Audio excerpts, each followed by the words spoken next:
All right, everyone. Thank you again for coming to tonight's planning and zoning meeting. We're going to go ahead and call the meeting to order. Nancy, if you could call the roll. Kate Townley. Here.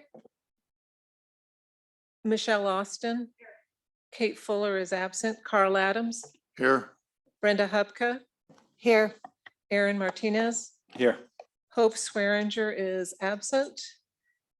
Tina Prang. Present. Camille Keys. Here. And Chair Haggerty. Here. We have a quorum, so we can go ahead and get moving. Next will be the approval of the minutes. If I could have a motion to approve those. I will make a motion to approve the minutes. Thank you. Do we? I'm sorry, I didn't get the second. Who was I'm the sorry, was I Michelle. pressed the wrong button, sorry. Okay, Second. thank you.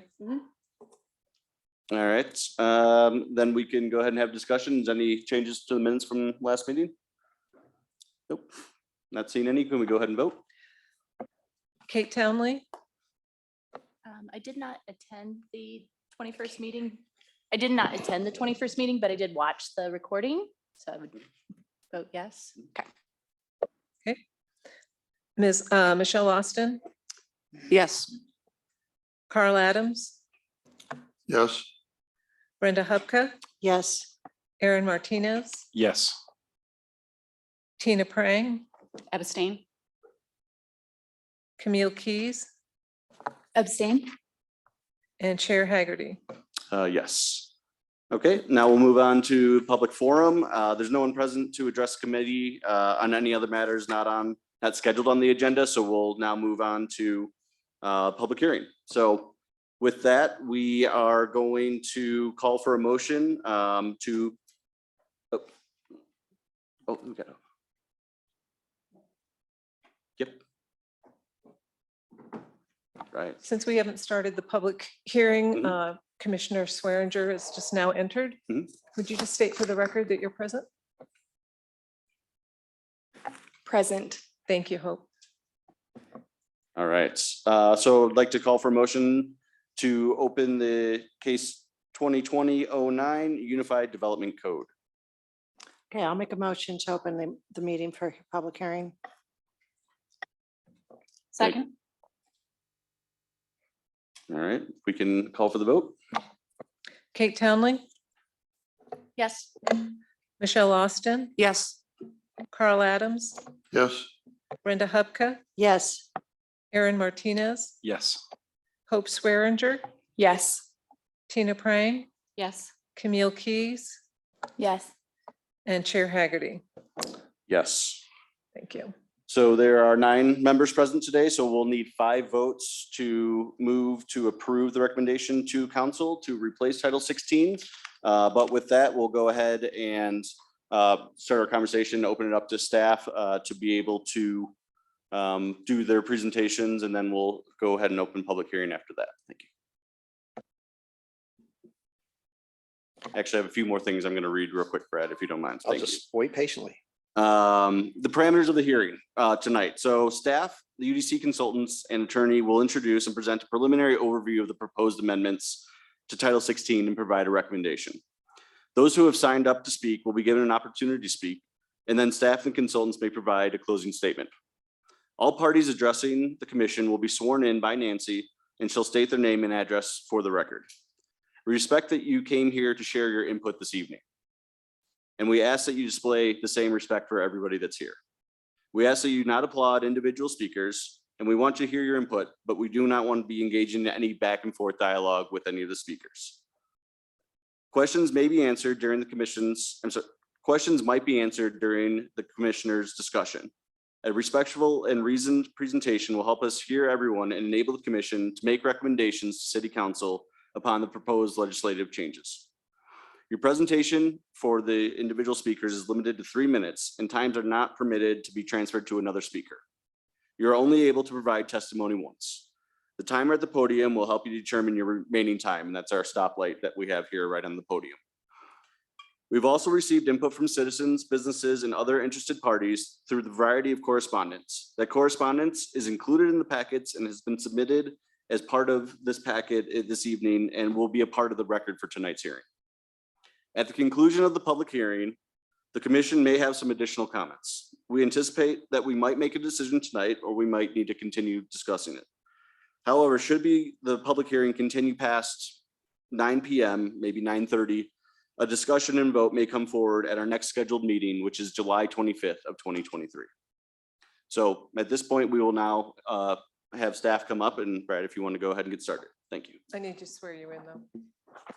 Do you swear or affirm under the penalties of perjury that you will tell the truth in this proceeding before the Planning and Zoning Commission? I do. Please state your name. My name is Brad Power, Community Development Director, 1000 Englewood Parkway. Good evening, Chair Haggerty, members of the commission. Tonight represents a culmination of sorts. It's a very important culmination because you're about to hear from members of the community about the Code Next and the proposed draft of the city's new land use development code. So after you've had the opportunity to hear the members of the community express their opinions, and you can expect a wide range of opinions because this type of project consumed 3 years and was very complicated at times, and is ready to go forward in terms of you starting to craft your recommendations to the city council, which the staff and the consultant team is here to help with you this evening. So as I mentioned, this was a 3-year process, a little over 3 years, a lot of which took place during the depths of the COVID pandemic. And we've emerged from that both with everyone's health intact, hopefully, and also a new code in terms of looking at this draft.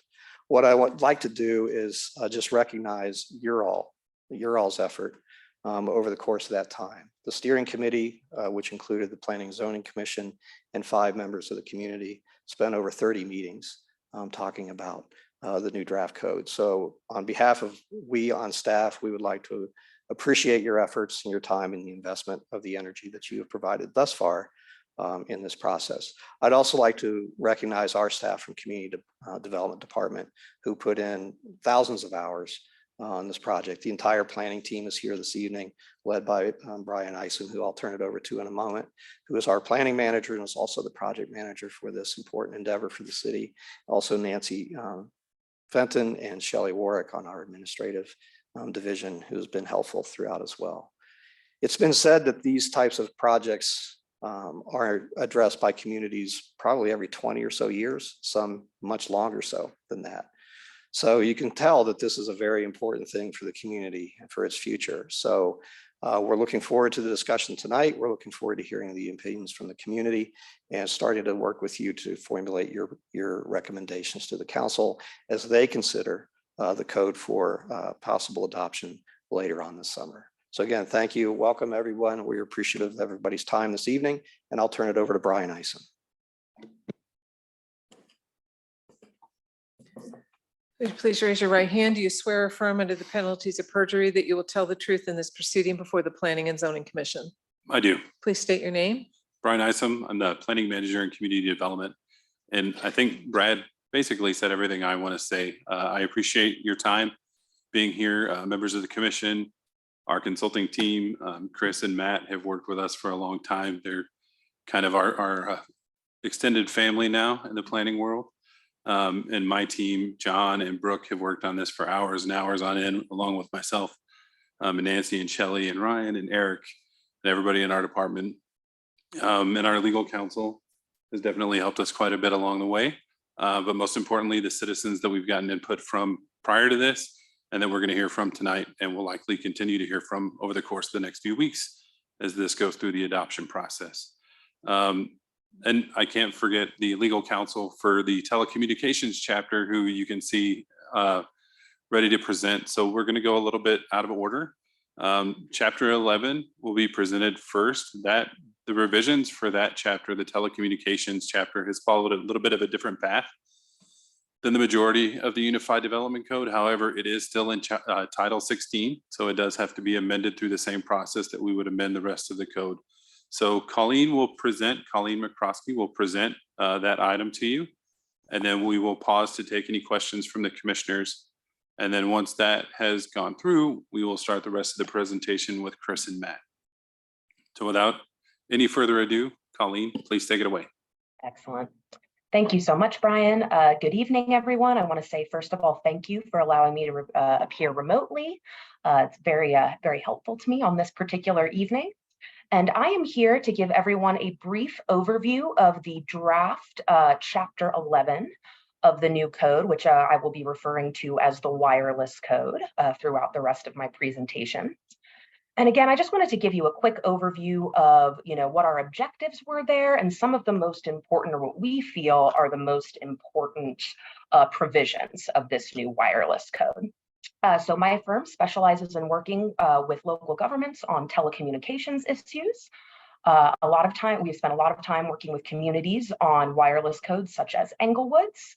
And we spent quite a bit of time going over all of this with staff and with the city attorney's office. And we have what we think is a pretty darn good wireless code at this point to present to you all tonight.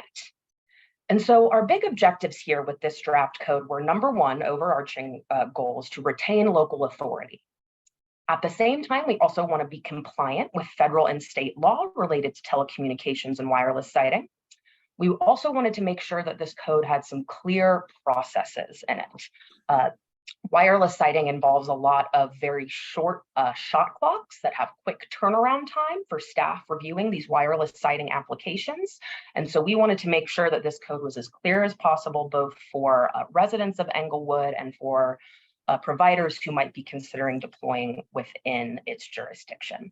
Colleen, can we hold on for 1 second? I think Nancy needs to swear you in. Oh, of course. I'm so sorry. Correct me if I'm wrong, but she's an attorney. I don't believe I have to swear her in. Is that correct, Vicki? Just for the continuity of these proceedings. Okay, I think it would sorry. be I didn't think recommended. attorneys had to be sworn in. Okay, please raise your right No hand. problem. Do you swear or affirm under the penalties of perjury that you will tell the truth in this proceeding before the Planning and Zoning Commission? I do. Please state your name one more time. Colleen McCroskey. Thank you. Are we good to go? Yes, go ahead. and Yes, proceed. you are. Thank you. Sorry. Excellent. Okay, I will jump back in. So like I said, our 4 big objectives with this wireless code update: retaining local authority, compliance with federal and state law, clear processes for wireless siting applications, and then the 4th is stringent design standards. This is an area where local governments under federal and state regulations retain quite a bit of authority. And so we wanted to make sure that the design standards for any wireless infrastructure that is going to be sited in the city is going to be as stringent as it can be. So some of those big things related to local authority and wireless siting are, like I mentioned, the design standards, which you can find in section 1674. We also have safety standards, for instance, requirements for anti-climbing devices, for lighting, for fencing, things of that nature. We're also prohibiting towers in the right-of-way. We work with a lot of communities who prefer this as a general matter to see this in their wireless codes. So that means we're not going to be seeing any of those big macro towers right in the middle of the street in a commercial zone. That's not going to happen under this wireless code.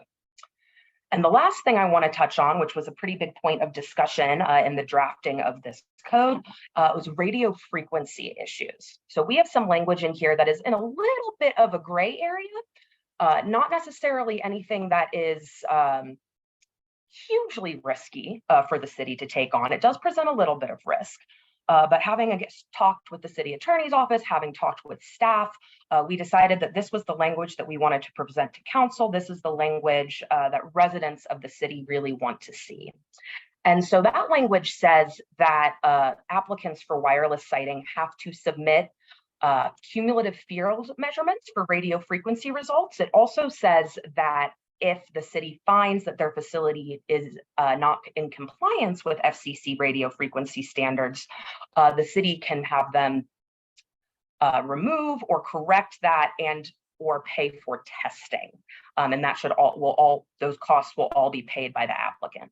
The reason I say this language exists in a little bit of a gray area is because radio frequency issues have been fairly clearly preempted by the FCC. That means that local and state governments, neither local nor state governments can set any more stringent standards for radio frequency than those that have already been set by the FCC. So if the FCC, and I'm making this up, if the FCC says the limit is 50%, a local government can't say, no, we're only going to do 35. It's 50 everywhere, if that makes sense. And again, that is just a number that I chose. And so one of the things that's a little bit unclear under these preemption rules is whether or not municipalities can make providers pay for testing, whether or not they can enforce those radio frequency compliance standards without going to the FCC. And we've done quite a bit of research on this, and we don't necessarily have a clear answer. So this language, we have put it in a few codes. It's nothing that I have yet seen come to an issue. And I doubt it would rise to the level of real legal risk. But at the same time, if the city did try to enforce these testing requirements, if they did try to enforce cumulative field measure testing requirements, a provider might say, we don't have to do that. And that is where we might get into some sticky business, depending on whether or not the city wants to enforce those standards. So that is, other than that, again, we have some stringent design standards, including a concept called alternative tower structures, which was developed in order to give administrative review to sites that are much more aesthetically pleasing or ones that are more camouflaged than the infrastructure that may not be. Again, we have some stringent processes in here that are clear both to residents of the city and to applicants, what these timeframes are, what they look like, and especially, again, clear to staff. The most important thing, however, is likely that radio frequency language. So if anyone has any questions, please let me know. Thank you, Ms. Pekrosky. With this, Brian, were you anticipating discussion on these points now, or was this just presentation of this information as it is? If you have any questions or concerns for Ms. McCroskey, now would be the time to ask those questions. Does anybody have any questions? I've got one. Is there a reason why we wouldn't want to have any facilities in the right of way? I mean, I feel like that is what is a relatively typical. Yeah, go please. If you'll give me a moment, I'm so sorry to interrupt. It's not a prohibition on facilities in the rights of way, just towers. So definitely small cells, smaller equipment. The only thing that we're prohibiting in the rights of way under this code language are the big, tall macro towers, which are, to be fair, not generally used quite as much anymore. So the expanding networks, adding 5G, those are not going to be done with towers. That's going to be the smaller infrastructure that we do allow in the rights of way under certain conditions. Thank you for that clarification. Of course. Can I add something just to help you all out? As a former Verizon wireless employee, an example of a large tower that she's talking about is right behind the Walgreens on Bellevue and Broadway. That's the big towers. And then an example of concealment is a lot of times they say in the mountains, they put up a fake pine tree instead of a tower. And then those small cells they're talking about are on light poles. They're not very, you barely even know they're there. Although the old fashioned small cells are like, there's one on top of Santiago's, as a matter of fact. So that's just to give you an idea. The small cells you don't normally even really know they're there. It's all. Thank you, Ms. A lot of times they're co-located with existing infrastructure. And can I clarify, in our previous or our current code, we really didn't touch on wireless facilities. I think we have some temporary wireless facilities, but there really isn't good guidance. So this is going to be an incredible benefit to our community that we actually now have guidance for these features going in. Okay, any other questions or comments? Oh, all right, let's go ahead and move on. Thank you again, Ms. McCroskey. Thank you. Thanks, everyone. I'll hang out for a little while if there are any questions from the public. Otherwise, I will save everyone some legal billing. Thank you.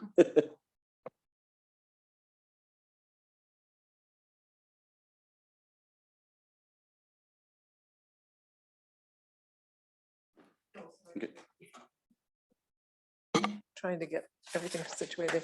Do you swear or affirm under the penalties of perjury that you will tell the truth in this proceeding before the board, or excuse me, before the Planning and Zoning Commission? I'm so sorry. Please, could you just make sure the mic's on, and we're going to try to get your PowerPoint up. I do. Chris Brewster, Multi-Studio, 4200 Pennsylvania, Kansas City, Missouri.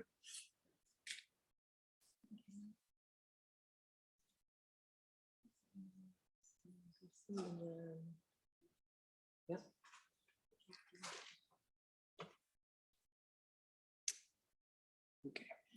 Good evening, commissioners and chair.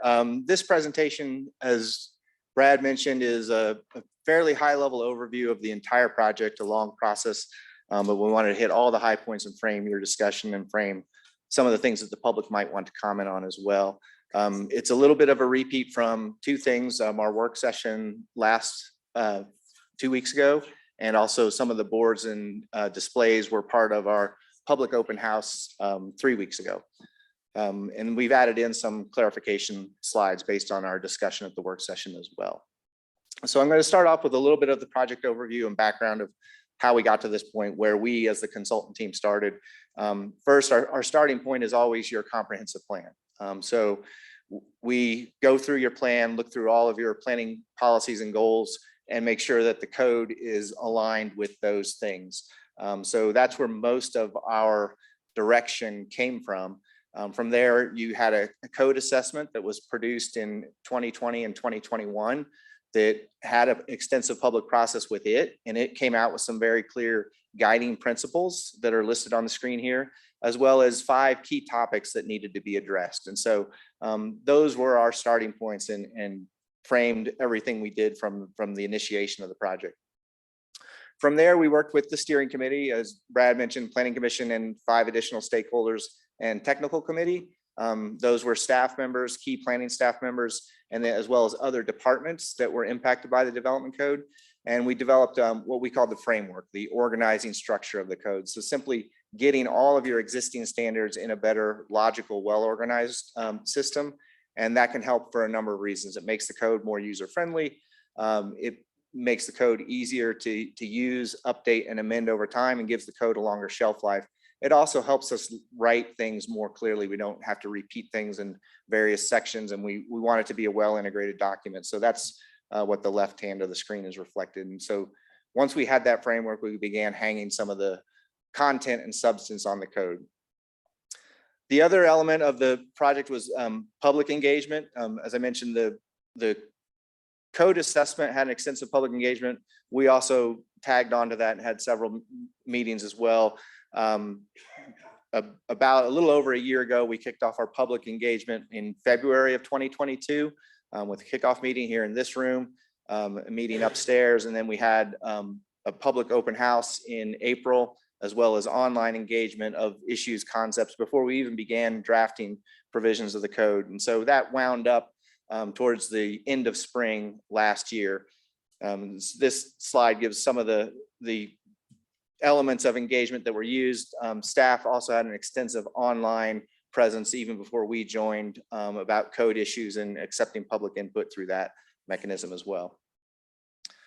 Overall, those items of engagement led to these key themes. One, simplifying and clarifying the code. So we're raising expectations, adding flexibility so you have better decisions and outcomes, as well as addressing those key development topics that were listed, both your comp plan and the code update.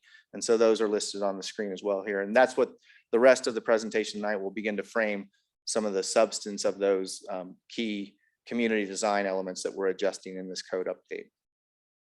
So overall, our goal is simplify the code, make it better organized, more plain language, use graphics and tables, add flexibility in the procedures, very clear intent statements, design objectives where we have design standards, and decision processes for you all or for staff when there's decisions to be made, as well as giving applicants better clues on what's expected of them when they submit an application. We also added flexibility through your planned zoning processes. So things where a developer might have to submit a plan to get something approved that's not in the code specifically, but we improved some of the decision-making criteria with those as well. And then we did do some limited expansions of non-conforming situations. So things that are existing in the community today that can continue to be invested in and maintained, even though they're non-conforming. We heard some of that through the public engagement. So there's some slight adjustments there that give a little bit more flexibility and decision points. And then overall, the key larger themes that are at the bottom of this slide are what that's where all of the big substantive discussions occurred, mainly with this group through the numerous steering committee meetings. So with that, I'm going to go into our more substantive topics now. The first being residential development, one of the biggest concerns in the community and in the code assessment. Essentially, the three goals were to expand options. There was a calling for we need more housing options in Inglewood. By that, I mean different types of units, different sizes of units, different price points of units. So having a diversity of options throughout the city is a good planning goal. However, we wanted to do that also with smaller scale buildings. So a lot of your standards were working towards actually pushing some of those options into larger scale buildings. So we feel like we've struck a balance to encourage some of those new types to occurrence at smaller scales. And then lastly, to emphasize human scale neighborhood design throughout, regardless of which scale of building it is, to make all of the development more walkable, pedestrian oriented, neighborhood oriented, and kind of de-emphasizing larger scale projects that can tend to be more car or traffic oriented. So the specific topics I'll go through on residential will be accessory dwelling units, small lot detached houses, neighborhood scale multi-unit buildings, so things with 2, 4, up to 8 or 10 units in them, and where and how they would fit in. Then what we did with the larger end of the higher density projects, and then lastly, residential design standards. So the first big change is ADUs. The map shown there was from our open house board, with the gold being where they're allowed now. The R1C zoning district allows them now. However, they have to be in detached buildings. So the red or the pink zones would be areas where they would be enabled anew. So we're recommending that they be allowed in the R1A and R1B zoning districts as well. Some of the key changes that we're recommending for that is first to allow an attached ADU, so one that's internal or attached to the principal dwelling, whereas currently they have to be in a detached building. And the second big change would be, again, expanding in the R1 districts from R1C to R1A and B. And then the third change is in the R2 and MUR3 districts. So districts that are already zoned for 2 to 4 or even more units in a building. So those districts already allow that, but those districts also have a lot of single family homes in them as well. So letting those properties have multiple ADUs, anywhere from 1 to 3, depending on the size of the lot, puts those existing single family homes on equal footing with other projects that could occur in those districts. And then a similar strategy in your non-residential districts where there might be a detached house existing under the current zoning. There are design standards associated with these. So things that are meant to ensure that two things. One, that the unit truly is accessory. So it's a smaller unit subordinate to the main use of the property, which is a single, in most cases in the R1 districts, is a single unit home. So it needs to be subordinate to that, less visible, not prominent. So there's design standards that minimize the outward appearance of having multiple units. We did allow some flexibility for the size of the unit. Your current standard is 650. So through this committee, we discussed raising that with one exception for because we're now recommending that they be allowed as an attached or internal unit, having them equal to the footprint of the home, in that if they're in the lower level is the one exception to the size limit. The last element is to reduce some of the impediments. So expanding the options. Two of the larger impediments that we observed are the owner occupancy requirement. In other words, someone in either the principal unit or the accessory unit has to own the property. And there's, in the current code, there's extensive record keeping procedures for that. And so our recommendation was to remove that based on some of the input we received. And then also the removing the requirement for an additional parking space. So one more beyond what the principal unit would require. There's a recommendation in this draft to remove that. The next larger residential issue is small lot detached houses. So your current code allows smaller lots, depending on the zoning district, anywhere from 3,000 up to 4,500 square foot lots. However, they're flagged with a footnote that says they're only grandfathered, which essentially means they're only allowed if they're existing today. And so what we explored was how can we create these anew, because they do allow more housing options, and they do allow them at a very neighborhood friendly scale. So we think they're a good thing, and Inglewood does have a history of precedence of these patterns being used and used, in our opinion, effectively. So the strategy here was to allow them to be created new, but limit their locations. So there would be two situations where you would consider a smaller lot in any of the R1 zoning districts. The first is on corner locations, where we created a front corner and a rear corner lot. So essentially, a larger lot could subdivide and have the one unit, the alley adjacent, or in blocks that aren't alley loaded, just the rear lot adjacent facing a side street, whereas the front lot would still face the main street. The second opportunity was for courtyard housing.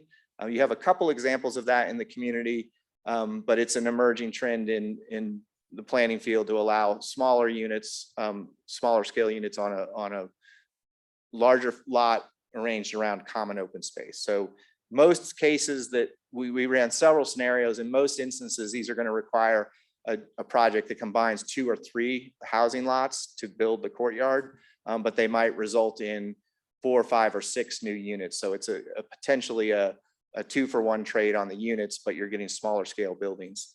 The second aspect of that is we did reduce the height limit for the smaller lots from 32 to 25 to ensure that they are the 1 and 1.5 story building types that you currently have throughout the community. Lastly, in reducing the impediments, just making sure that the grandfathered lots could be created anew is reducing an impediment. And then for the R2 and MUR3 districts, making that 3,000 square foot lot the default lot, which it currently isn't.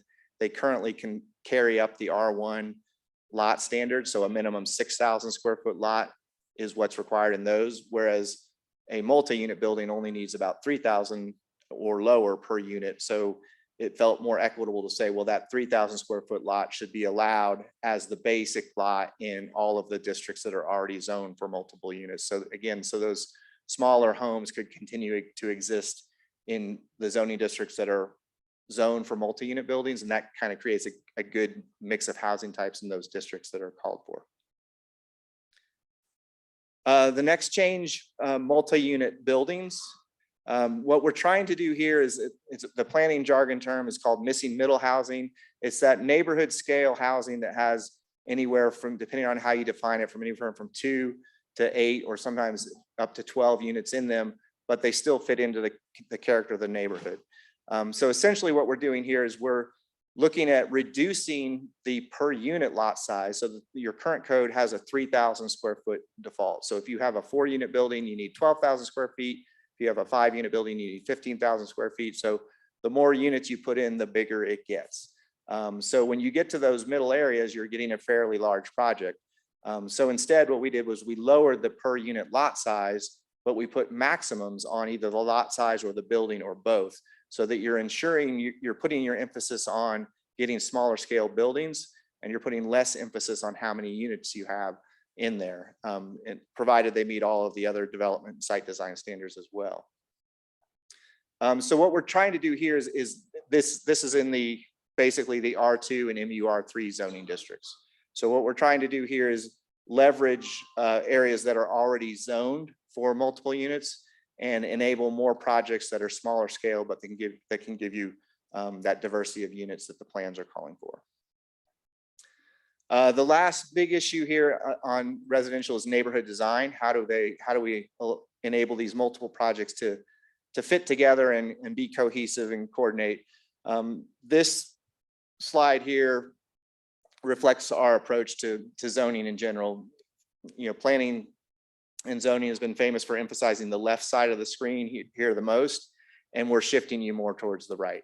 So an example of what I just mentioned with the multi-unit buildings, we're focusing on the form and scale of those and less on how many units are in them.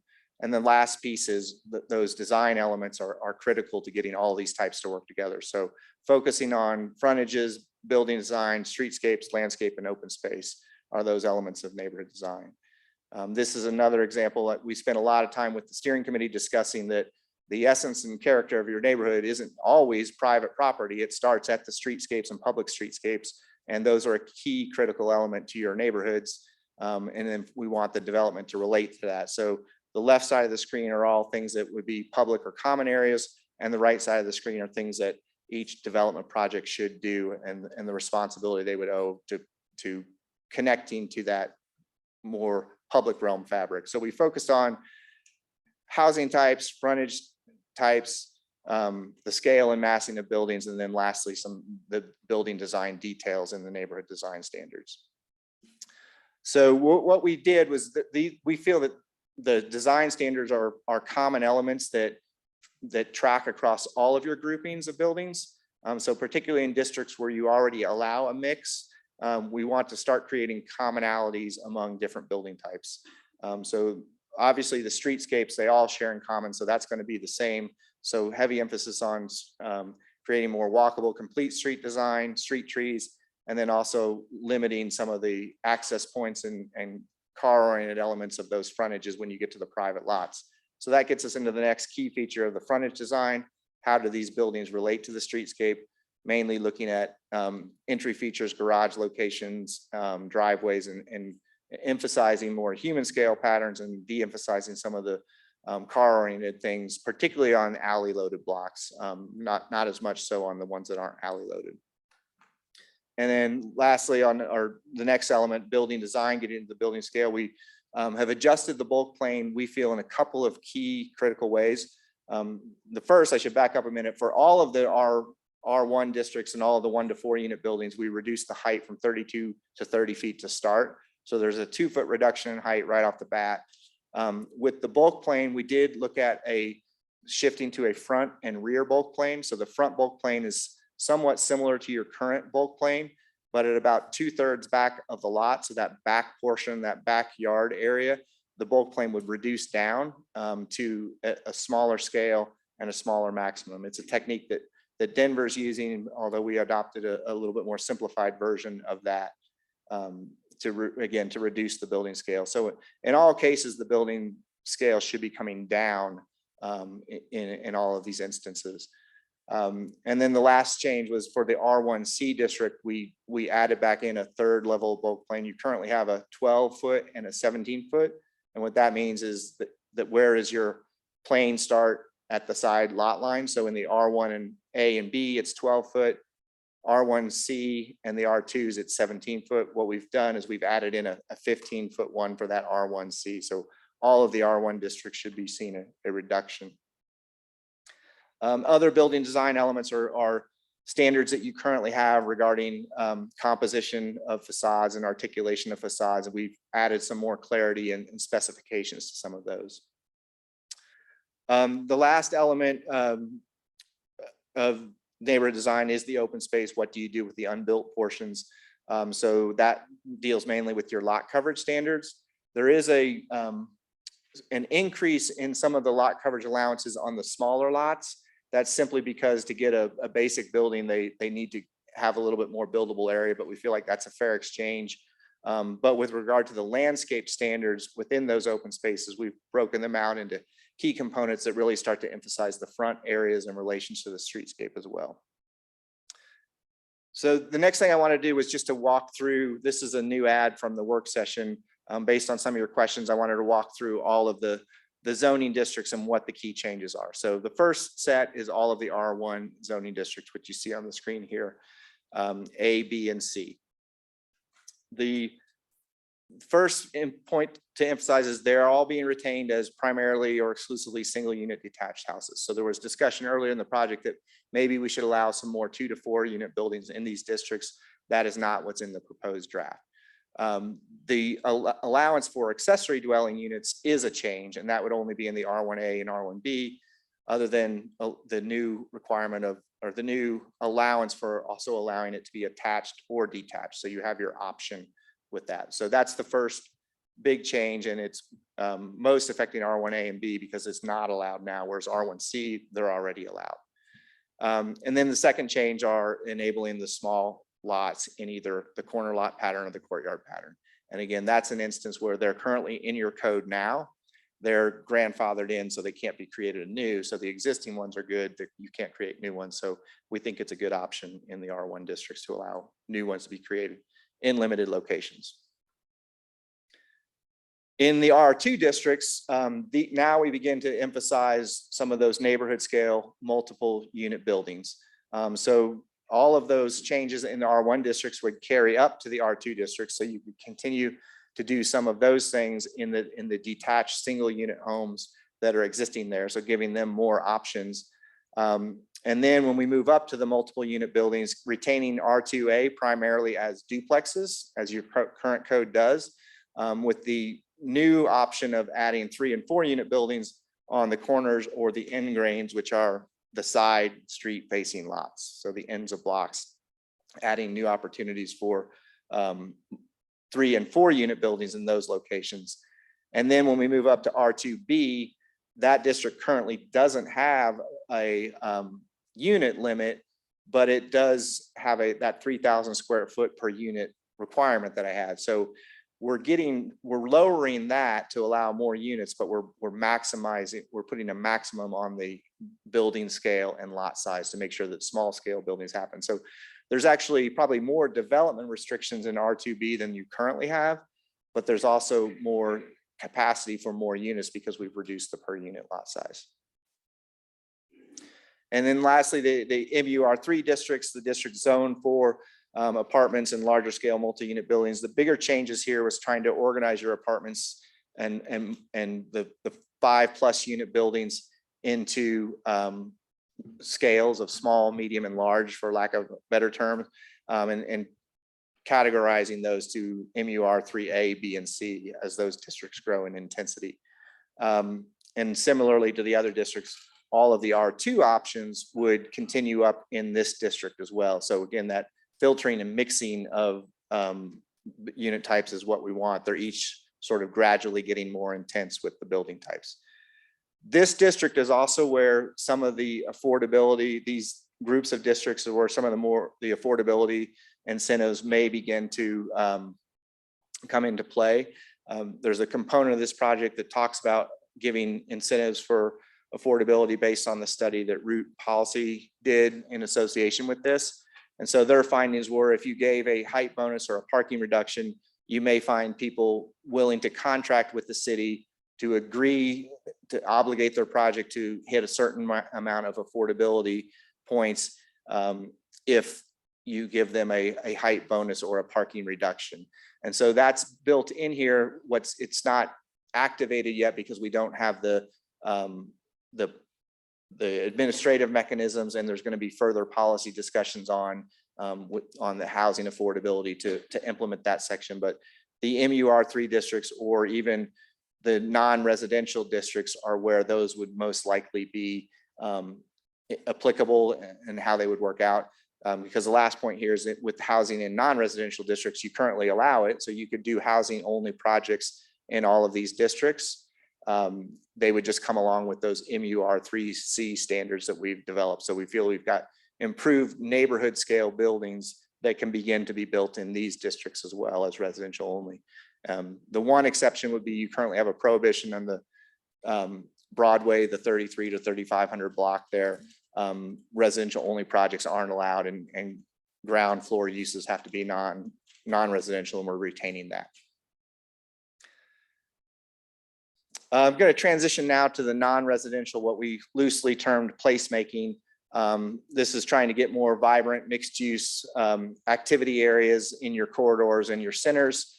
4 districts mainly, MUB1, MUB2, and M1 and M2, the M's being the medical districts. Similar to the residential, the emphasis here was to shift from focusing on use or dimension standards and move more towards scale, massing, and design standards. Although having a mix of all of them is important, we're just shifting the emphasis from the left of the screen more towards the right of the screen. One of the ways we did that was again by focusing on frontage design. How do buildings relate to the streetscape? And they may relate to different streets in different ways. So the left of your screen is what we're shooting for in most of the mixed use districts. Pedestrian oriented street front, lots of human scale details on the building.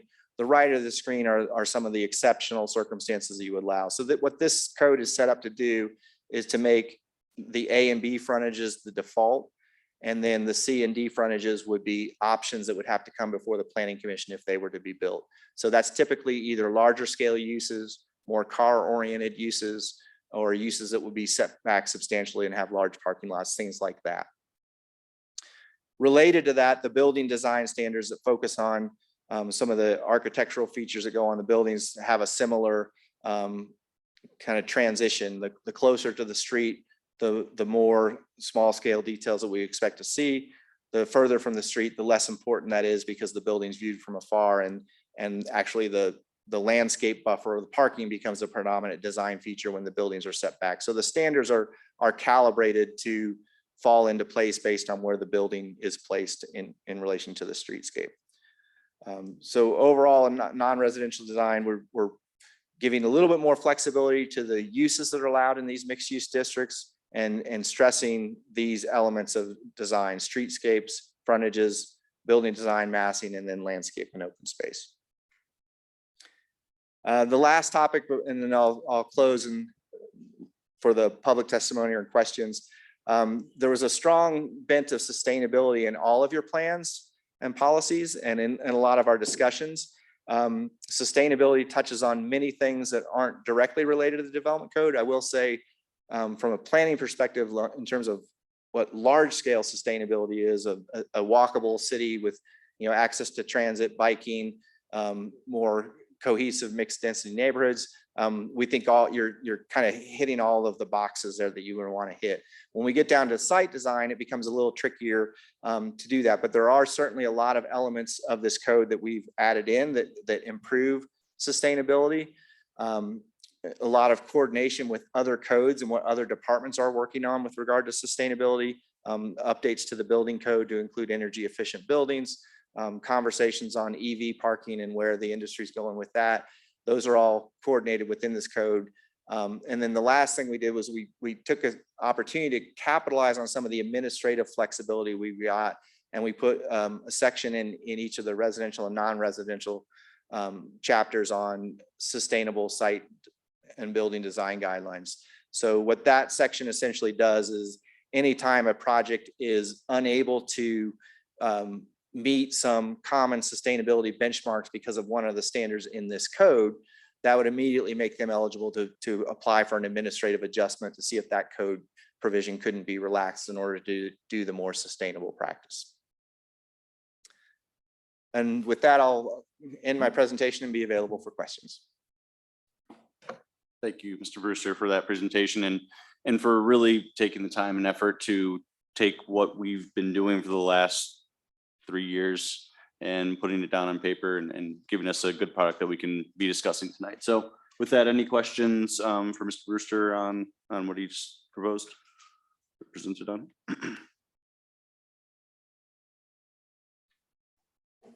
Mr. Chairman, can I ask a question of what our process is tonight? You can, Michelle. So we've listened to Chris' presentation, which was great as usual. And then are we expected to make questions? Are we holding back on our questions on the whole package? And we're going to hear from the public. I'm just a little confused about where we're going tonight. Sure, excellent questions. What we'll do is if there's questions directly on what Chris just presented on, I think we can ask those right now. At that time, we'll then open up public testimony for the public to provide their input. We'll then close the public hearing and then be able to have additional discussion about the code itself. So Chair, if I may, Yes, the please. intention was to have Chris give his presentation and not take questions and Oh, not take- discussions okay. from the commission at this point to ensure that we give enough time tonight for public testimony so that he can give his presentation, then we can hear from the public, and then the commission can ask questions of Sure. staff and our consultants. I think unless there's just something specific based on that presentation, I think that's exactly right. What I was thinking too, Brian. Thank you. Yes. I do Tina. have one question Yes. specific to the presentation. So with the reduction of parking requirements in R1 districts, I'm just wondering if the city has ongoing conversations or a plan in place in conjunction with the school district for when that the Inglewood campus is hosting statewide events. Just wondering who's responsible for blocking off what blocks around that area. Asking because I live right down the street and I do know that when they host statewide competitions, parking becomes a real issue for the first, say, 2 to 3 blocks down from the school. So do we have ongoing conversations or a plan in place with the school district? From the development code that's proposed, there aren't necessarily any changes to parking requirements, especially in the R1 districts. The only exception would be what I mentioned was the ADU of not having a parking requirement if someone elected to do an ADU. I think what you're referring to might be a civic use there that's having a special event that is creating parking issues. That's not necessarily, there's not a standard in the development code addressing it now, and there wasn't one we put into the code. So I think it's probably something I'd defer to staff with on if there's administrative things to address that. And Brooke, you might correct me if I'm wrong, but for special events in Inglewood for kind of loosely defined as anything that you're anticipating over 50 people, there's an ancillary review that goes through staff that we have the ability to include other departments as part of this review, meaning we get in touch with police, utilities, and they get to look at the projects to try to assess things like if you were going to run a carnival, where would you put your porta potties, or how is traffic going to be handled? How is parking going to be handled? So we do have an administrative process that we currently use for that, and that will continue. Okay, thank you. Okay, so let's go ahead. There were some staff amendments that were requested, so we'll, Brian, I don't know if you want to touch on those or anything there. We can go through them if you want to. I don't necessarily, unless there's something that you want to specifically talk about. No, I'm no. assuming they're all editorial based on what I had seen. They're really cleanup items. I think the first one, we had intended to put that in the draft. And then with the round of edits that went through at the very last one, I missed it. So we want to make sure that that's included. Chapter 2 is the same. It's a request for reasonable accommodations for disabled persons. That's coming from the city attorney's office to ensure that we include that. On chapter 4, there are some minor updates to the land use table for marijuana uses and a liquor store use that we want to make sure is included in there, that we continue the efforts that we have on those fronts and that we don't expand or diminish any of the allowances for either one of those. And then we've had one in here, number 2, for specific use standards. It's something that we've updated for one of the auto service uses, but we want to make sure that it's included for both. And it would require that all vehicles associated with the use shall be stored on site. And we have a lot of code enforcement issues with vehicles either going to the body shop or coming out of the body shop that are parked on streets. And we have a lot of enforcement issues that it's very difficult for us to rectify. That's where that's coming from. The one in chapter 8 is just to strike the word public. There's been some discussion between, staff and our consultants and our legal department on what that meaning of the word public is and whether we define public and private parking lots. I think it was to ensure that we aren't changing anything from a ballot initiative that came forward a few years ago around parking recreational vehicles on private property, or defining what parking materials can be used on private property, which we're not doing. But this just wants to make sure that any of the landscape requirements around parking are only triggered by certain things. So not necessarily a single family home, but other items more about expansions of large commercial businesses, new commercial businesses, things of that nature. The item on chapter 11 is the largest one by far. It would remove the red line version that was included in your draft. And we've been able to reformat that wireless information that Ms. McCroskey presented on into the format of our draft. So that's mainly it. And then what we would do is there were some definitions that were included there. We would move those to the definitions chapter, similar to what we did with the the floodplain definitions, they would get their own section. And then our consultants would go back and review any duplicate definitions that are included would get removed. And then There. I think that was all of it. I think that covers everything. Okay, well, thank you for that quick run through on those. At this time, we will open up the public testimony. We'll go ahead and have those who are speaking in favor of the UDC update. We have 3 people. And I will start with Hillary Kerwin. Chair, if I may, Please. at city council, when they have done different public hearings, we've sworn everybody in at the same time. Mhm. To save some time, if you're okay with that, I'd I like to think do that. Be And great. then as the speaker comes up, they can just state their name and address. Will that work? Does that mean everybody here gets sworn in, or do I have to read off the names? Well, you'll still need to read off the names to call them, but I wouldn't have to swear them individually at the podium. Okay, let's do that. So if you wish to speak tonight, if everybody would just raise your right hands, and do you swear or affirm under the penalties of perjury that you will tell the truth in this proceeding before the Planning and Zoning Commission? I do. Thank you. Thank you very much. All right, Ms. Kerwin. And just a reminder, everyone has 3 minutes to speak. I think Ms. Benton will let you know how that process will work with the timer. Yeah, as soon as you state your name and address, then I'll start the clock for you. Okay, thank you. My name is Hillary Kerwin. I live at 4920 South Elati Street. It's zoned as an R1A lot. I'm here tonight to express my strong support for these proposed zoning changes. Above all, I think they will create a more vibrant Inglewood. Gentle density, which has become a buzzword, but I think is really important, with ADUs and other types of housing variety, will lead to healthier communities where people can age in place, where more people have the opportunity to become first-time homeowners like me and my partner have done recently, and where multi-generational families can live together, have some degree of independence, but also be present to provide elder care and childcare. Gentle density will encourage more businesses to open and invest in Inglewood, and it will increase the number of kids in Inglewood schools. More density and reduced parking requirements are also prerequisites for more walkable communities. In short, these changes will make Inglewood a more desirable, more prosperous place to live now and into the future. I urge you to give them your full support. Thank you very much. Thank you, Ms. Kerwin. CJ Cullinan. And we have PJ Kolnick will be next, just so you're ready to go too. CJ, after your seat. Oh, I have a CJ and a PJ. So CJ Cullinan. Unless they're not here, PJ, then you might get to go. Oh, CJ, great.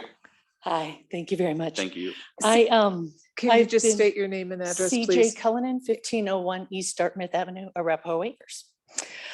First off, being a historic nut here in Inglewood, part of the different activities going on in Inglewood, I want to applaud the inclusion of historic concerns to protect the history and physical past of Inglewood. However, in chapter 11, there was one thing with Arapahoe Acres, please, and any type of neighborhood or group housing, historic district designation or commitment, please decrease in chapter 12, the neighborhood agreement to historic district designation to a realistic approval of 65%. Originally, it was 51%, then it was increased to 75%, and now we're asking for 65%. With owners who travel, live outside the neighborhood, and those who choose to not participate due to health, workload, life load events that can't be involved in our concerns, I think that 65% sounds fantastic. I'm going to take one quick second. Arapahoe Acres is a National Historic District within the Department of the Interior, but it is not protected at all. If you have been in our neighborhood 20 years ago, you're going to see 6 different homes that have different styles of what I call modern and contemporary rather than our mid-century. I hope you get a chance to explore Arapahoe Acres. And again, thank you so much for protecting the history we have here in Inglewood. Thank you, Ms. Coleman. Okay, PJ Kolnick. Those are very similar between those, so apologize for the confusion. Thank you. All right, I'm PJ Kolnick. I live at 2771 South Ogden. So I'm in an R1A district, and I just want to voice my support for most of all the things that we've talked about in the zoning code here. I really want to applaud the no parking requirement for ADUs. I think that's very important if we actually want to back up what we're trying to do here. I also think that it's important that we stop building this city just to cater to cars. We want people to walk, we want people to bike, and we want people to take advantage of being in the neighborhood as opposed to just treating this as a place that we drive to and from. I also think it's important that you guys, I'm glad to see that there's no owner occupied requirement on these homes as well. If we ever want these homes to be something that people can have access to someday, especially if they have ADUs, if we want other generations, if we want other multi-generational families to buy into these or be able to have them, that flexibility is important as well. Just as they look at financing and some of the challenges that come with that, the making it so there's no owner occupied requirement is important. And overall, I just think this is a good step towards more gentle density. There's just a few critiques I have though. I don't really understand why we're limiting the height, actually reducing height on principal structures from 32 to 30 feet. That's somewhat the opposite of the density that we're trying to encourage. If we're lowering the height, but we're also saying that we can have basement structures, well, you're basically just pushing those renters or people just further into the ground. And I don't know if you've ever lived in a basement, or as they like to be marketed, garden apartments, but it's not all that great. And if we're just reducing the height of the principal structure, then these internal, especially ADU apartments, become even less desirable and more challenging to do. So anyway, thank you for that. Thank you, Mr. Kolnick. Appreciate those pieces of support. And then we'll now have those who are in opposition to the code as it's currently being presented. And so I will start at the top of the list here. Kathleen Bailey, please. And next we'll have Joyce Condon, just as a side note, so you're ready. Kathleen Bailey, 4686 South Jason. Good evening, Commission members. I am here tonight to fully oppose this egregious, audacious document being currently considered to repeal and replace our existing UCD code in its entirety. This massive code next document is an extension of the Inglewood 4 Comp Plan, a plan and staff's mantra actually identified that and stated Inglewood's lower than average incomes and smaller than average homes were deterrents to their goals, and spurred the PUD amendment and the bulk plan amendment that allowed the beginning of the destruction of our long established neighborhoods. As a direct result, average Inglewood citizens' neighborhoods and communities have been and remain targeted for build over and replacement. This detailed document literally hands over the existing fully developed city with existing fully developed and fully populated neighborhoods and communities to a group of non-resident community development, public employees, and public transported city manager. These public employee and public servants have actually come to consider this existing fully developed and fully populated city as nothing more than an empty blank canvas for them to develop as they desire. As City Council's dereliction of the responsibility to the Inglewood citizens first and support of massive changes to existing city, including high density and ADUs and RNA1B.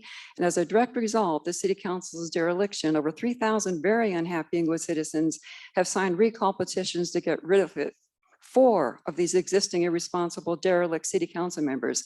These signatures were turned in by the due date of July 6th. And I ask the citizen committee to please reverse the bulk plan and PUD amendments, which have been the workhorse of the destruction of our existing neighborhoods. Over 1,700 Inglewood citizens signed the referendum petitions to stop high-density and multi-story PUD residential development on a light industrial site that would have eliminated the ability for the ongoing peaceful use of the whole city block of single-family homes on La Pan. And thanks to the bulk plan amendment, one of the saddest things I heard while collecting recall signatures in District 3 was that so many citizens expressed their resigned dread of what they know is going to be built when the home next door or across the street are sold. And as they watch the scrapes and building of triplexes and move further and further south. What a horrible destructive impact on our existing Inglewood citizens' sense of community, well-being, consistency, and peace of mind. And I ask this community, the Citizens Commission, to please hear and listen to the voices of these thousands of Inglewood citizens. Thank you. Thank you, Ms. Bailey. And please, everyone, I do appreciate everyone's enthusiasm, but I'd like to keep going through this. So if we can hold all applause until the very, very end, if you'd really like to. Joyce Condon, please.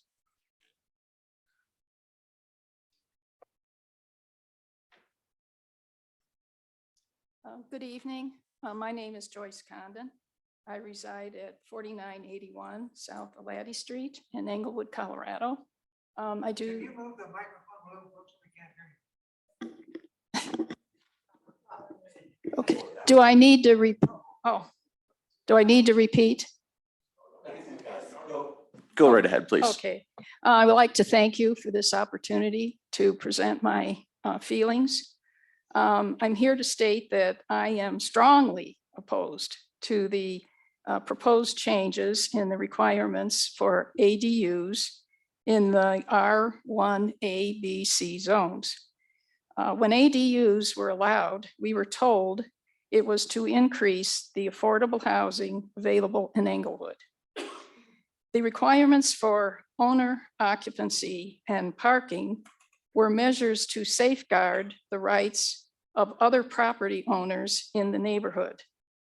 This change in requirements would undermine the use of the ADU as affordable housing because I believe that absentee landlords could charge whatever rent the current market would allow.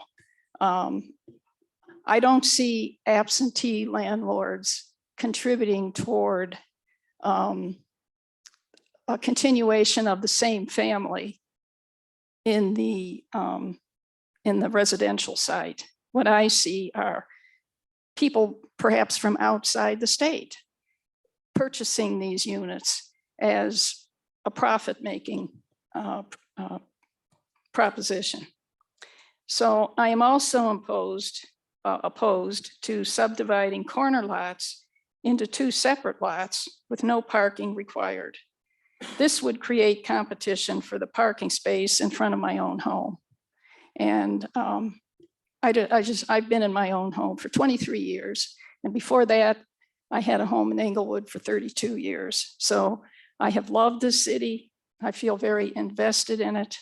And I think that the property rights of all of the citizens in Englewood should be taken into consideration. So thank you for the opportunity to speak. Thank you very much, Ms. Condon. Next, I have Aaron Sengel. And after that, we have Ann Dickerson.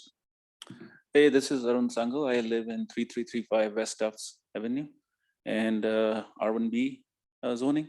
I was not planning to come here to provide some testimonial. I just had a question. I'm kind of skeptical between both, whether we should go with this welcoming business, more school, better schools versus more crimes and all that. My simple question is, will we be forced as homeowners in case we go with this plan? Will the homeowners be forced to sell their property in case that goes through? That's it. Thank you, Mr. Sengel. We typically do not answer questions at this time, but I will, well, we don't answer questions at this time, but perhaps we can address that a little bit later. Okay, Ann Dickerson, please. And after that, we have Margaret, I want to say Margaret Patty. So thank you, Ms. Dickerson. Cian Dickerson, Bates Logan. Laws, the founder said, should be simple, few, and easy to understand. This so-called update to Title 16 at 561 pages fits no concept of simple, few, easy to understand, or of the greatest liberty and use of our property. Many of us bought our R1 properties under a set of regulations that we were counting on to protect our rights to privacy and use of our property from zoning changes and developers and speculators. This Title 16 draft is rife with problems, contradictions, and is aimed to fundamentally change the R1 neighborhoods. It's just the upzoning proposed by the state. It's not even disguised. Specifically, I note a few problems. On page 76 and 99 through 100 are several real problems that indicate many, many, many more. 12A on page 76, the prohibition of outside storage of inoperable vehicles on residential lots is a violation of the Citizens Initiative of 2011 and 15-9-1, which allows it. 2, 12B, prohibition of commercial vehicles parked on public property, and specifically it says of ROW. That's a typo, of instead of OR, but that's a violation of the right-of-way and model transportation code. 3, allowing dwelling units to be built on 2,000 square foot lots is absolutely ridiculous. 4, reducing rear setbacks to 5 feet for some of these new allowed configurations is likewise ridiculous. 5, allowing 800 square foot ADUs on 6,000 square foot lots with no parking. Many small lots don't have off-street parking now. 6, attainable and or affordable is a smokescreen. It's not your job. This update will not accomplish any such thing. Simple revisions we have been asking for years are not in here. We want to return the bulk plane to 12 feet. We want to increase setbacks. We want to count impermeable patios, driveways, and walkways as lot coverage. We want to restrict ADUs to alley access and require parking and no STR usage. We want to remove existing household definition. It's unenforceable. It's not your job. Impact fees, including market rate for park and loose, should be required and require parking 2 cars per unit.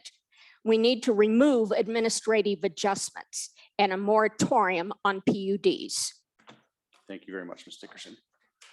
All right, next, please, can we hold all, thank you very much. Hold all applause, please. Next we have Margaret Patty, I believe. Can't quite read the signature on here. At 4600 South Lipan. Depends on which one you call. Rebecca, we're okay. Not seeing her, so I'm going to go ahead and go to the next one. Pamela Beats, please.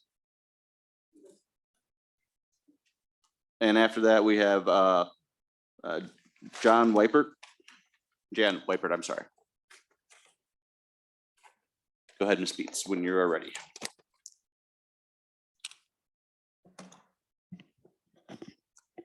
Thank you.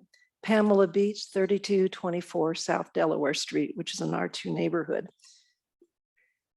I had planned on keeping to the issues, but I want to say I felt blindsided tonight. This is really personal for those of us who live here. This takes away every reason I moved to Inglewood, and probably all of you. Quite frankly, it kind of made me sick to my stomach. And I've tried to wade my way through this code, and what I heard today was so much worse than I even imagined. Secondly, I'd like to say, I talked to a lot of my neighbors walking their dogs, playing with their kids, walking through the neighborhood. So, you know, it's walkable. Nobody has a problem walking or riding their bike in my neighborhood. None of them knew about this. All of them were shocked. The issue that there's been outreach is accurate, is true, but it's not accurate. It's incumbent on this city and its leaders to provide the information that let people know this is an issue being discussed, not go wade through the website, or maybe you might get a little postcard once in a while that talks about a park meeting. I've been really involved. I've been not notified or didn't know about a lot of meetings. Secondly, I'm going to talk about parking, then I'll go to what I really wanted to say. If any of you lived on Capitol Hill, San Francisco, Boston, New York, Chicago, you know parking tension, lack of parking creates a lot of tension, and not one of you will want to give up your parking space or your car. So there's little, if anything, as a homeowner, I will support or can support. And I'm just going to save some time. Ditto Kathleen Bailey. These proposed changes completely remake single-family home neighborhoods. None of the proposed changes protects or encourages single-family homes or home ownership. And pretty much I can say, no to everything that was discussed tonight. My feeling is Title 16 should protect us, not take away what we came here for. Thank you, everyone. Please hold your applause. My question is, what has happened to the city and its leaders that valued their residents? What happened to the city with the motto, the city with the small town feel? What happened to the city that valued neighborhoods and homes where children can play in the backyard, there's green space for family gathering, and real trees that are 60 or 80 years old that actually provide habitat and oxygen? Thank you, Ms. Bates. I do appreciate I your reject information. We're at the all 3 minutes zoning. time. Thank you very much. I appreciate everything that you're saying, and I appreciate everyone's enthusiasm. But if we do continue to have applause, we'll just go ahead and have to stop the public outreach. So thank you, everyone. You can wave your hands. Everyone's done that. That's great. So with that, okay. So Jan Wipert, next. Thank you. Jan Wipert, 3087 West Grand. I see some people on here that have been in Inglewood for a while, and some that have been in here less than a year. I don't think people should be on this council when they haven't lived here and don't know what we've done and what's been going on here. So there was no Pledge of Allegiance. I'm sorry you didn't feel it was important to start the meeting that way. So one of the things I want to talk about, 4 unrelated adults plus children. What are you thinking per household? So you're going to make me have ADUs in my single family neighborhood. You're telling me 4 unrelated adults, their children, let's say 2 children, which each one of those, and let's say there's an ADU in the basement. All of a sudden, I think that multiplies out to 24 people in what was a single family home. You've got your heads backwards. Backwards. It's stupidity. HUD doesn't allow that. HUD says 2 heartbeats per bedroom, plus 1 maybe. You've got your heads backwards. I don't know where this stuff is coming from. New World Order, one world government. It's not the community. It is not the community. And you can laugh about it. Look up Paris when you get home. See what's happening there. When people come into a community slowly, regardless of where they come from, they immigrate into the community. They become part of it. When you throw all this density, it creates havoc. Look at Denver the last few years. We never used to have riots. Look what's happened. It's coming here if you keep this density up. This is horrid. It's horrible. Our speaker was talking about we want this density. We want That's not what this is about. It's about us. You're protecting Arapahoe Acres. Well, my community was built in the 1950s, and you're wanting to go in and do all these ADUs and off-street parking and all this crap? Not okay. Start paying attention to what we want. You've had so many people, and look at the petitions against council. Look at the PUD that's been put down on the petitioning. That's what the community wants. We don't want this. We do not want this. Thank you. Thank you, Ms. Wypert. Next, we have Ivan Irwin.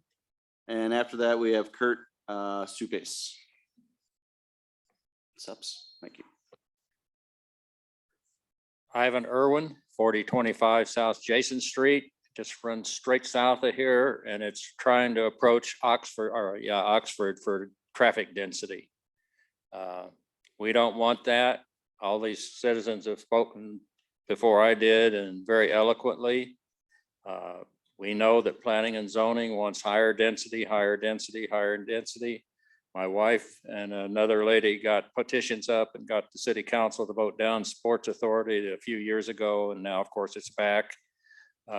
They came to us because of that and discussed how to calm traffic on Jason. I think that was watered down. We talked with Fifield about crosswalk, elevated crosswalk, speed table, flashing signs with a radar telling people how fast they're going. Now we hear that we're going to have a mid-block choker. I expect that will just probably be a few lines painted on the street and will be totally meaningless. I think it would be a zoning issue. We have a business about 3 blocks from here, Farland. Their business seems to be violating Colorado state law by putting loud mufflers on cars. And I can't imagine that the police can't hear those. They are supposed to, according to the state statute, municipalities are supposed to get revenue from tickets for those kind of violations. And we just don't see the police enforcing anything. We've asked for police on Jason to stop the trucks from coming down. Over 7,000 weight, they can't do it, they do it. And I guess that's the main thing I have to say. Thank you. Thank you very much, Mr. Irwin. Mr. Kurt Sups. And then after that, we have Jan McCoy.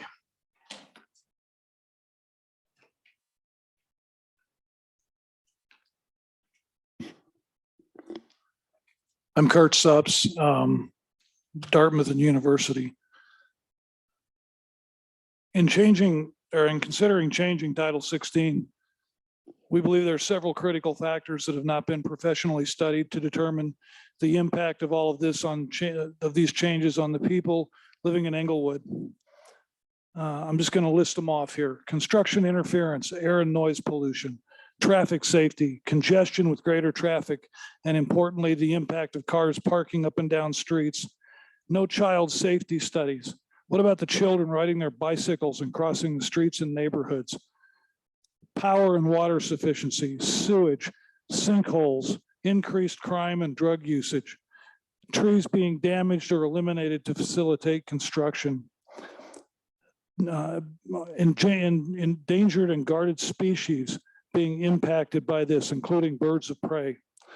And then lastly, the financial impact of all of this, the loss of equity by people who have for a long time currently owned homes, and the overall deterioration of the city because of density levels that are too great for the city's infrastructure to support. The other thing I would just say, that I've been intimately involved with a group of people who have just collected over 5,000 signatures. So if you guys think that this is the only group that's concerned sitting here, think again. We're going to do everything legally possible to stop this because it's madness. And I understand you paid these guys over $500,000 to do this. Well, thank you for spending our tax money on this. Thank you, Mr. Sups. All right, we have Jan McCoy next, and then we have Rick Emelanes.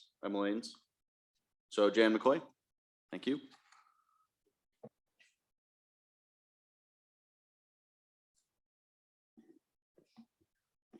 Jan McCoy, 4853 South Sherman Street. Good evening. In 1972, a phrase entered the language of America that has never been sensationalized in that way before. And although it was made popular by the fictional truth of Hollywood, it remains as relevant today as it was then. It was only 3 words: follow the money. It made iconic by the Watergate movie, All the President's Men. So why bring that up tonight?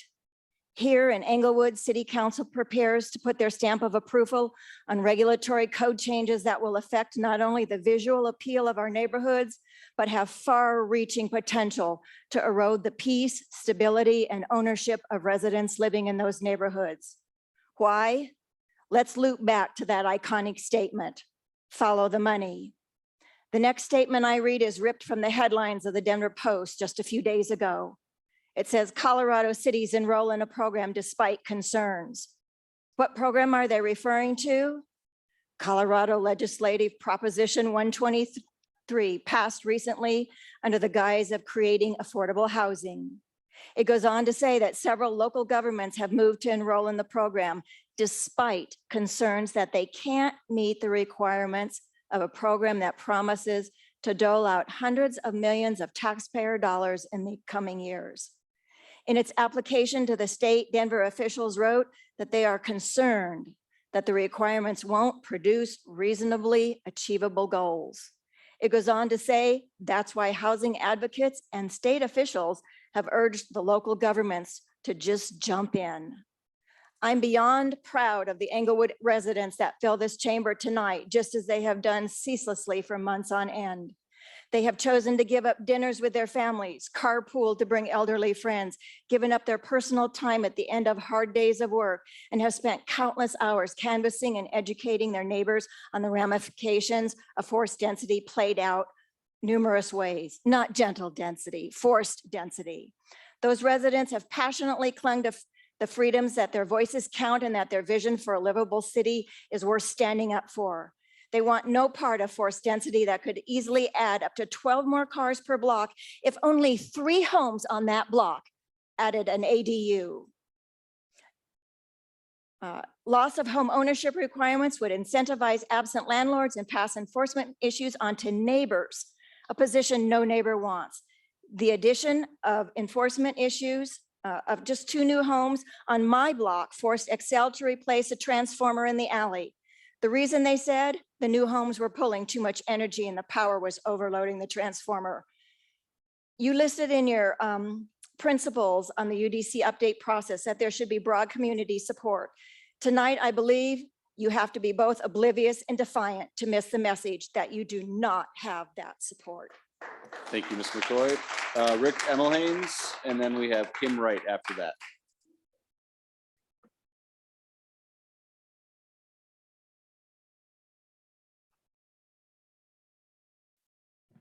Hello, I'm Rick Emmelhanes, and I live at 4940 South Lipan Drive, and that's in District 4, and it is a R1A area. First of all, I'd like to thank the people who put the time and energy in under the Code Next process. I've watched enough of the meetings to know it's a big commitment, and there's a lot of minutia in there that had to be processed through, and I appreciate that. From that perspective, a lot of it's good stuff that needed to be done. Consolidations on things, just making it a little bit more cohesive, a little bit more consistent, and all that was really good. Unfortunately, the ADU thing is like a ship that leaks. There's not enough in there to limit what could be called unintended consequences. And this is a problem.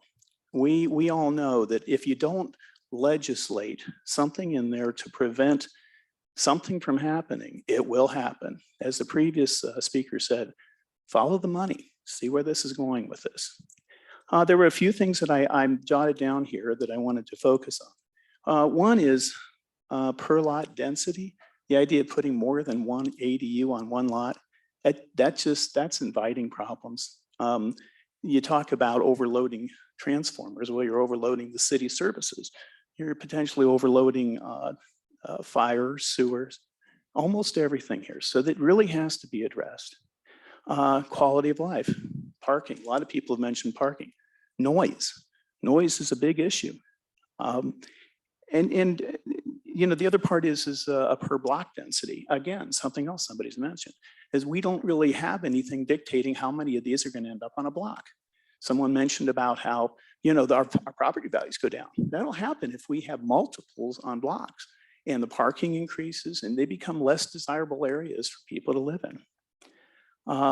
My big bugaboo is on-site ownership. I think that you have to keep those people at least in that house for the duration of the time that they own that house. If it wants to transfer after that, that's another issue, but you have to protect that. You have to keep ownership so people on the block know and see the owner is there and they can talk to that owner. Absentee ownership creates its own set of problems. Another big one for me is short-term rentals. Short-term rentals go completely against one of the dictates of that committee, and that is to create affordable or attainable housing. It's not going to happen. Short-term rentals are places where people make lots of money in short amounts of time. And the likelihood that we're actually opening up a lot of ADUs to people who need that break on their rent, it's not going to happen with short-term rentals. And lastly, on-street parking. I'm sorry. I know what's going to happen. It's not going to be pretty. You get enough of these on any given city block and you're going to have cars all over the place. Thank you. Thank you, Mr. Lyons. Kim Wright, please. And then Kevin Wright is following. Kim Wright. Okay. Kevin Wright. Oh, thank you.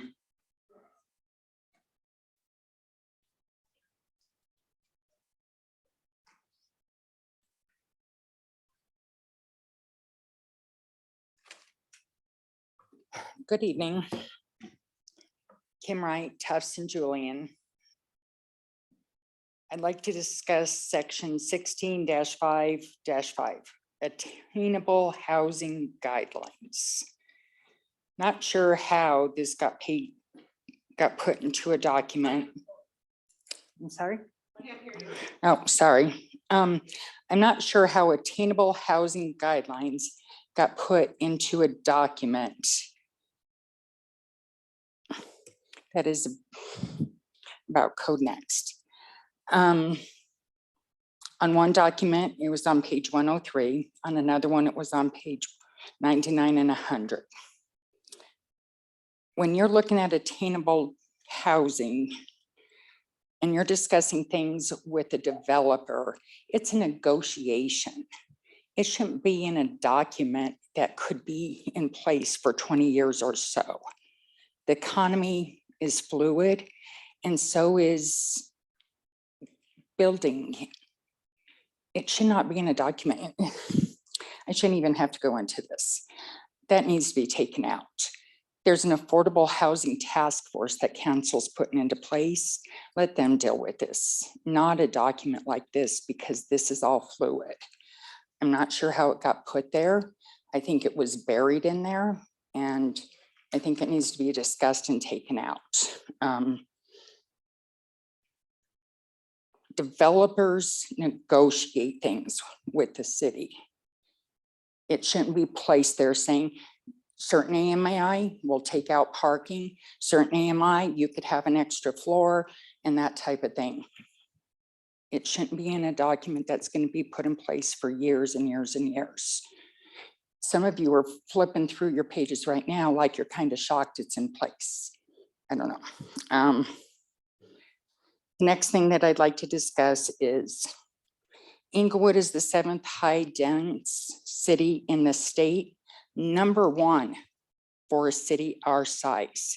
Throughout this document, you're talking about cities that are 4 and 5 times our size.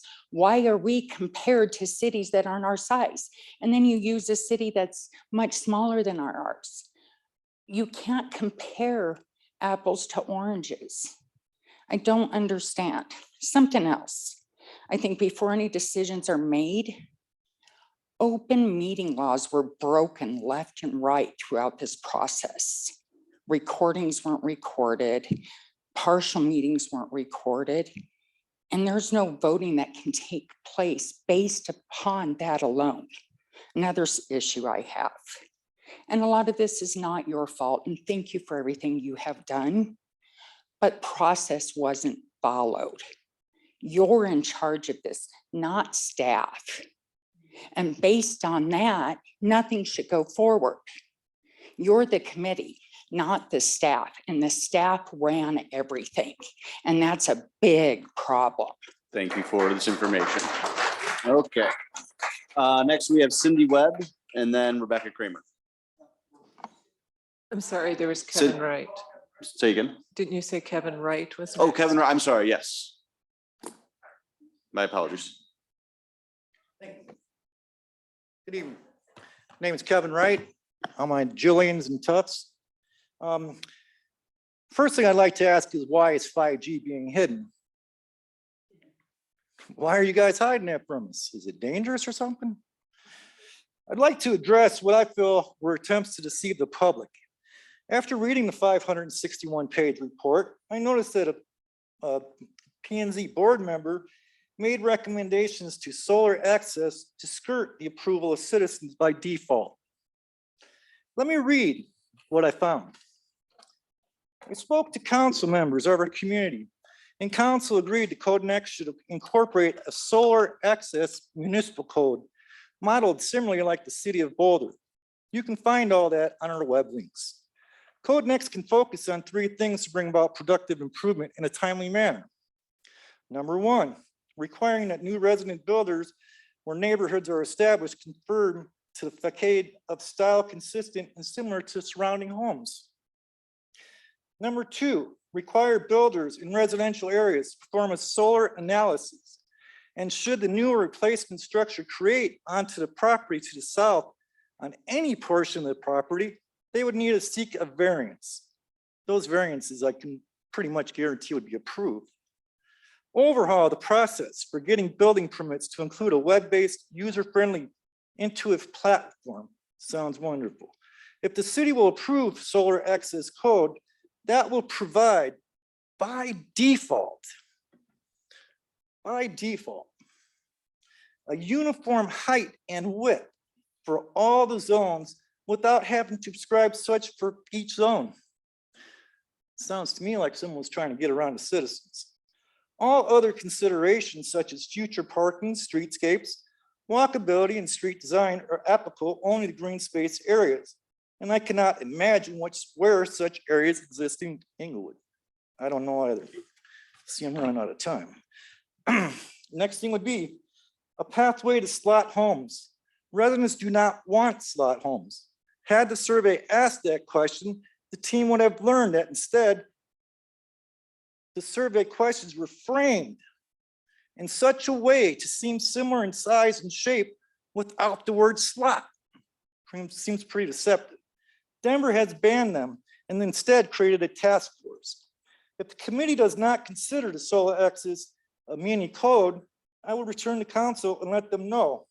I'm quite tempted to take a survey on Nextdoor about the popularity of slot homes. Well, I did that survey for you, and this was the results.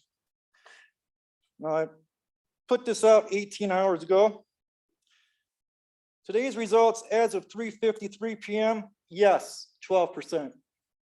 No, 88%. 4:31, 53 votes. Yes, 11%. No, 89. Thank you for your time. Thank you. Cindy Webb, please, and then Rebecca Kramer.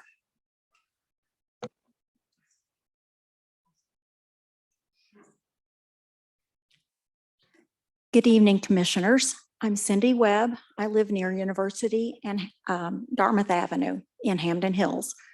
My family and I moved here 26 years ago. We've been very happy in Inglewood. I have not been involved in Inglewood city politics until this recent episode, really the developments of Code Next as they became apparent and became known to me. I recognize that you've been working on this for months and months and months, but a lot of us go to work every day, take care of our households and our families, and we're not aware of these things. When I became aware of the rezoning of our corner lots in R1 properties with a possible fourplex, a lot of people got upset and voiced that opposition to it. The city council responded by withdrawing that provision. But what we have found, it's been replaced, or maybe we didn't know about it, is this courtyard home design, where an interior lot, meaning not a corner, is subdivided into 3 lots, or you can have 3 homes, 3 lots that face a middle sidewalk, if you will. And if it's 2 lots that are subdivided, you would have a courtyard with 3 houses on each side facing each other. I didn't see any garages in those drawings that you have in your plan. I don't know if garages are included in those or if it's an option to not have parking. Kind of sounds like it is. That greatly increases the density in our neighborhoods. That's not gentle density. That greatly increases the density in our neighborhoods. It's a sleight of hand from the fourplexes that the city council had proposed previously. We switched one out for the other, it seems like. The plan to subdivide our corner lots, or to allow for the subdivision of the corner lots, creating 2 lots, 2 houses, is another sleight of hand that came about here, it seems like in the last few months or weeks, after the fourplexes were taken out of the plan. I can tell you that the redefinition of a household to include 4 unrelated individuals and their dependents and families is a absentee landlord's dream. And if you put 4 families, 4 households, or I'm sorry, 4 families in a basement and 4 upstairs, you've got 8 families living in a home. I'm talking about one of our regular homes with a basement. If an investor buys that, it's going to be a mess. And that's substandard living environment. 1 kitchen, 4 families. What are we talking about here? Do we want people to live that way in Inglewood? I ask you to reject this proposal, rewrite many elements of this, and please don't let this go through the city council. Thank you. Thank you, Ms. Webb. Okay, next we have Rebecca Kramer, and then we have Richard Hess.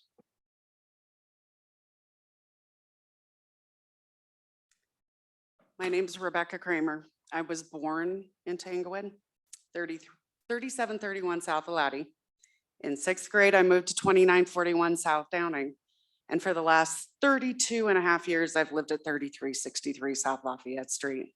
My family goes back 3 generations in Inglewood to times when we didn't have a fire department. We had a volunteer fire department, citizens who stepped forward, practiced diligently next to the now inadequate water facility that we have.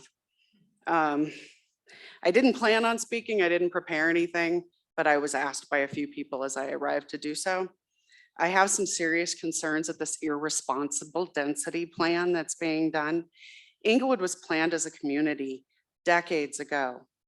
I've received, I was at the Bellevue Park meeting, and one of the phrases I was given was absurdly wide streets, which I took this to my father, who laughed until he nearly peed himself, that Inglewood has absurdly wide streets. But for those streets that are absurdly wide, they were designed that way for traffic so that the residential neighborhoods didn't have to take the bulk of that. There are a few things that were expressed as people spoke tonight. One that has not been addressed through this proposal or the presentation tonight is any kind of public utilities to support this irresponsible density planning. There is no, they just put I live near Bullock, the old mortuary site, where they just built a huge apartment building. I live in apartment hell, that area of R2 or District 2 that is around Swedish and is just flooded with apartment buildings. We did have affordable housing in that area. We had lovely little 700 and 750 square foot homes that went for $300,000. The development plan that was put through in Inglewood allowed developers to come in and scrape those houses to the ground and build duplexes that now go for 1.2 to 1.8 million apiece. So we had affordable housing. I don't want to hear any more about putting it in because you've already allowed it to be destroyed. If the ADUs are allowed to be put in, it won't be individual people that own those properties. It'll be the same corporate greed and hedge funds that have moved in and sucked up individual housing. There's not a housing shortage in America. There is an individual ownership of housing in America, because during the pandemic and over the last 3 years, corporations from Canada and hedge funds in the US have bought up sight unseen all of the single family homes and now own. And I know that individuals on this board know the statistics on that. I believe it's gone up close to 18% of the single family homes are now corporate owned in America. It's over 30 now. I stand corrected. It's over 30. So that's why there's no single family homes and affordable housing. The quality of life for us, the citizens, is being destroyed. I went in front of city council 2.5 years ago and I begged to have this stopped. And now I'm begging you to stop this. Do not vote this through tonight. Thank you, Ms. Do not ruin Inglewood. Definitely appreciate it. All right, next we have Richard Hess, please, and then Matt Crabtree. Oh, I forgot permeable land. We live in a flood zone. You build all this crap on this land, there's nowhere for the water to go, and we will be just like New York State. Thank you, This Ms. last week. Kramer. Richard Hess, please. And then Matt Crabtree. Richard Hess at Dartmouth and University. I really have been impressed by the amount of objection that has gone tonight, and I don't hardly have anything left to offer. The only thing I would say is, why is it that such a significant, hugely important decision like this is made by 9 people for Englewood? Why is it that this doesn't go on a ballot or a referendum? Why is it that we don't have a chance to vote for something like this? Why not? Maybe you can get by with it legally, but you can't do it morally and ethically. Thank you. Thank you, Mr. Hess. Matt Crabtree, please. And then we have Tyson Alcorn.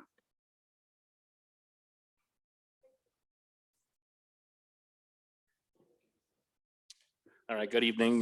My name is Matt Crabtree. I reside at 2946 South Sherman Street. For the record, it's R2B zoned area.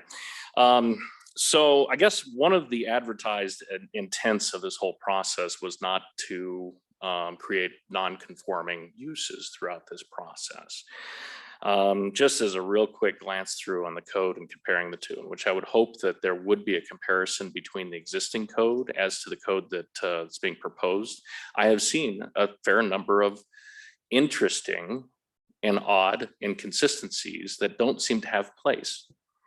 One of those, where the old code states, and by the way, full disclosure, I am interested in building a garage with an ADU above it. I'm currently allowed to do that in the R2B area.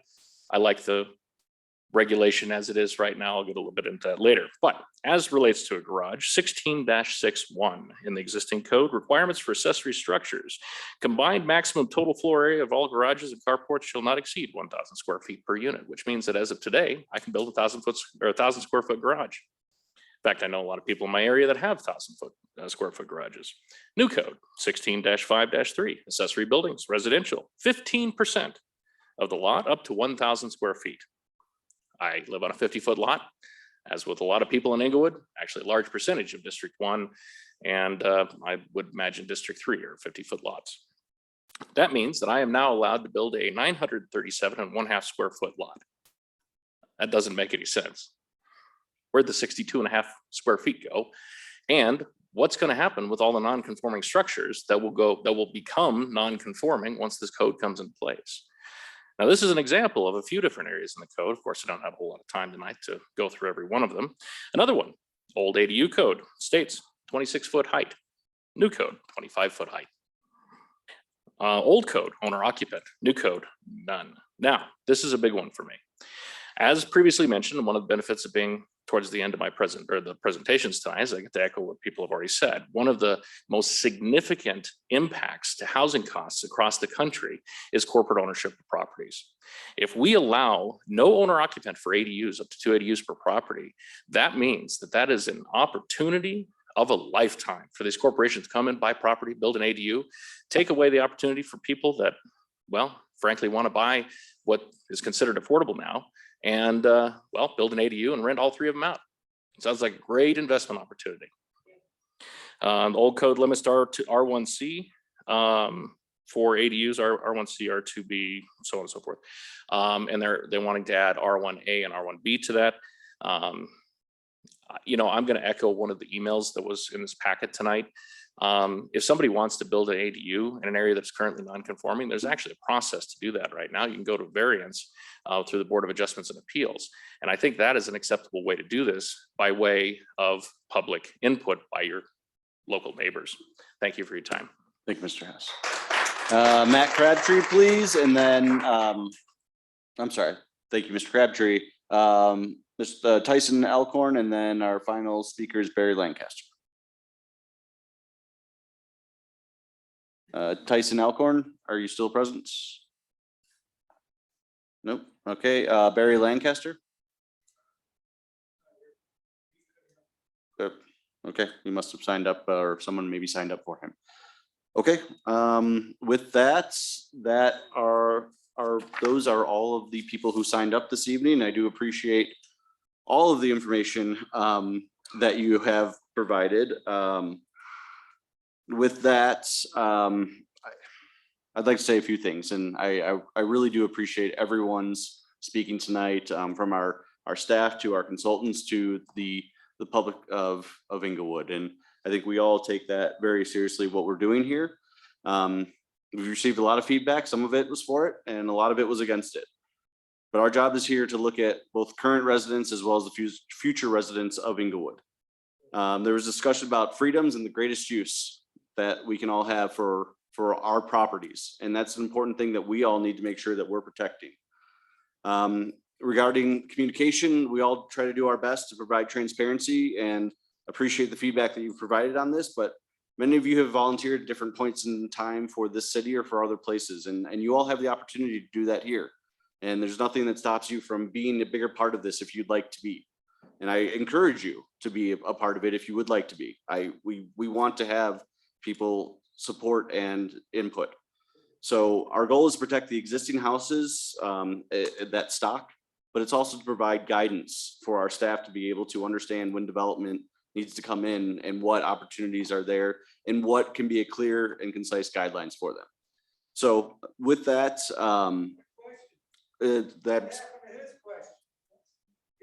we typically do not answer questions at this time, so I do appreciate that.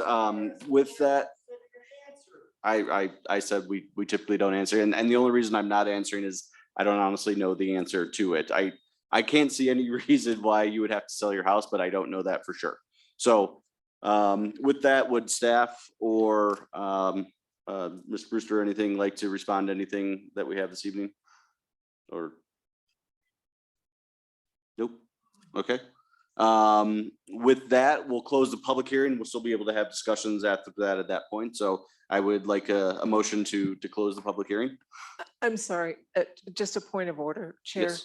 If the commissioners have questions of staff Oh, or the sure, okay. accountants or consultants before you, Closing. that needs to happen before you Great. close the discussion, the public hearing, please. Thank you, Nancy. I appreciate that. Are there questions from any of the commission for staff?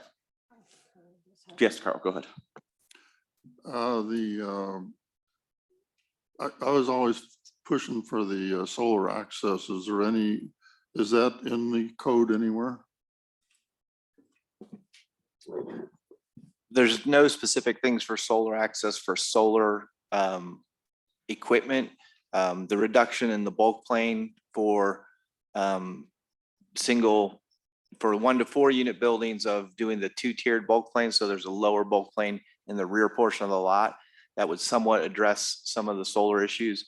And then there are some step back provisions for 5+ unit buildings that currently aren't subject to the bulk plane at all, that would be subject to a bulk plane going forward, that someone addresses it.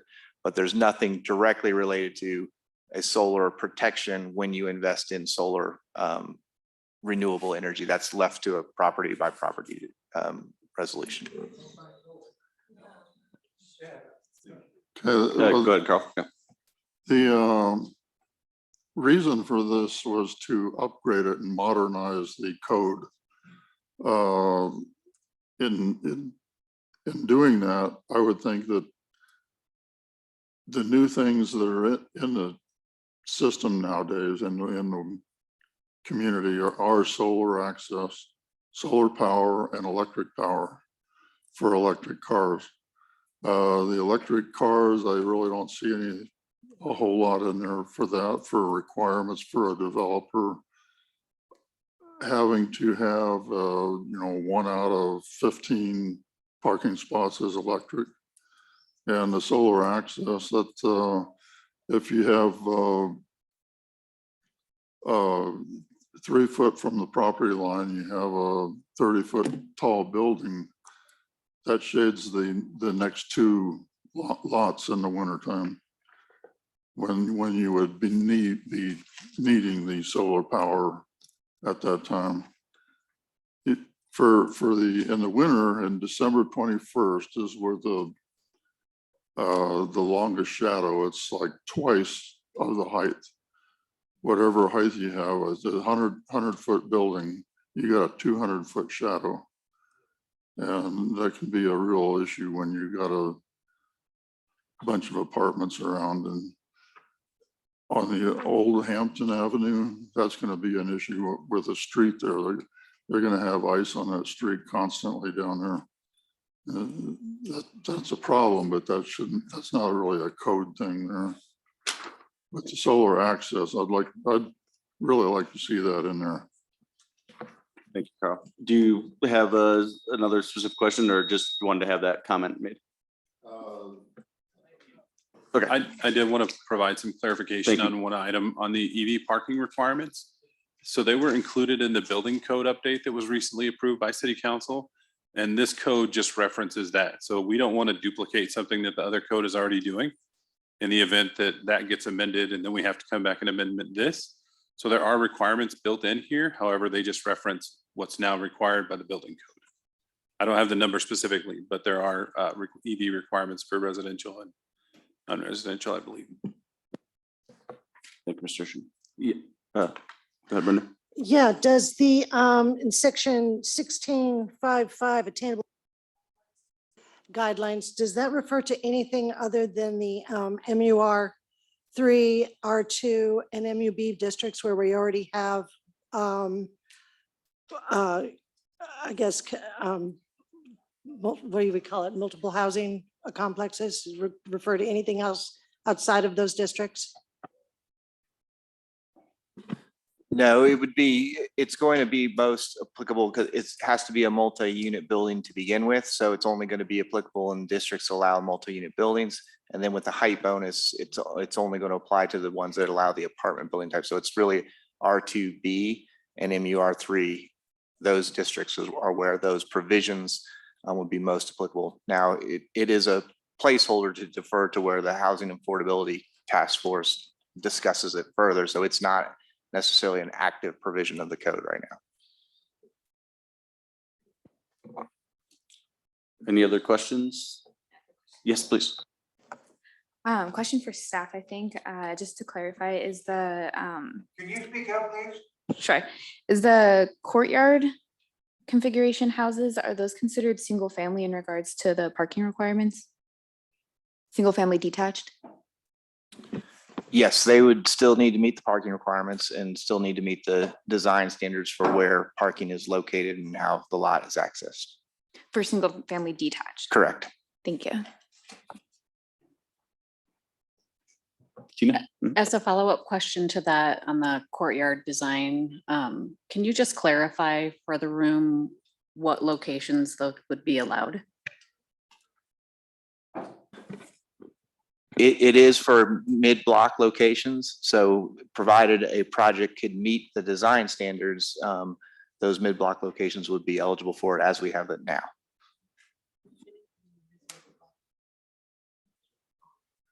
It appears that there's not a real good understanding of this, and I would suggest that the vote be delayed, because with the questions that have been just posed, it appears that the board does not know what is in this. So they don't seem prepared to vote on it tonight, and I would ask that you delay the vote. I appreciate any and all feedback. We're going to continue on with our process as we go, and if we can get to a point, then we will, and if not, then we will continue on. Other questions from? Yeah, go ahead. I have one more question. So for short-term rentals, it looks like that there's licensing required. So I was wondering if the licensing for short-term rentals on a lot that might have primary and maybe 1 or 2 ADUs, are all of those units allowed to be rented out as short-term rentals, or are there limitations on that license as to how many units per lot could be rented as short-term rentals? Yeah, we did not, the short-term rental provisions aren't being changed under this effort, so I'll defer to staff on what the impacts of that are.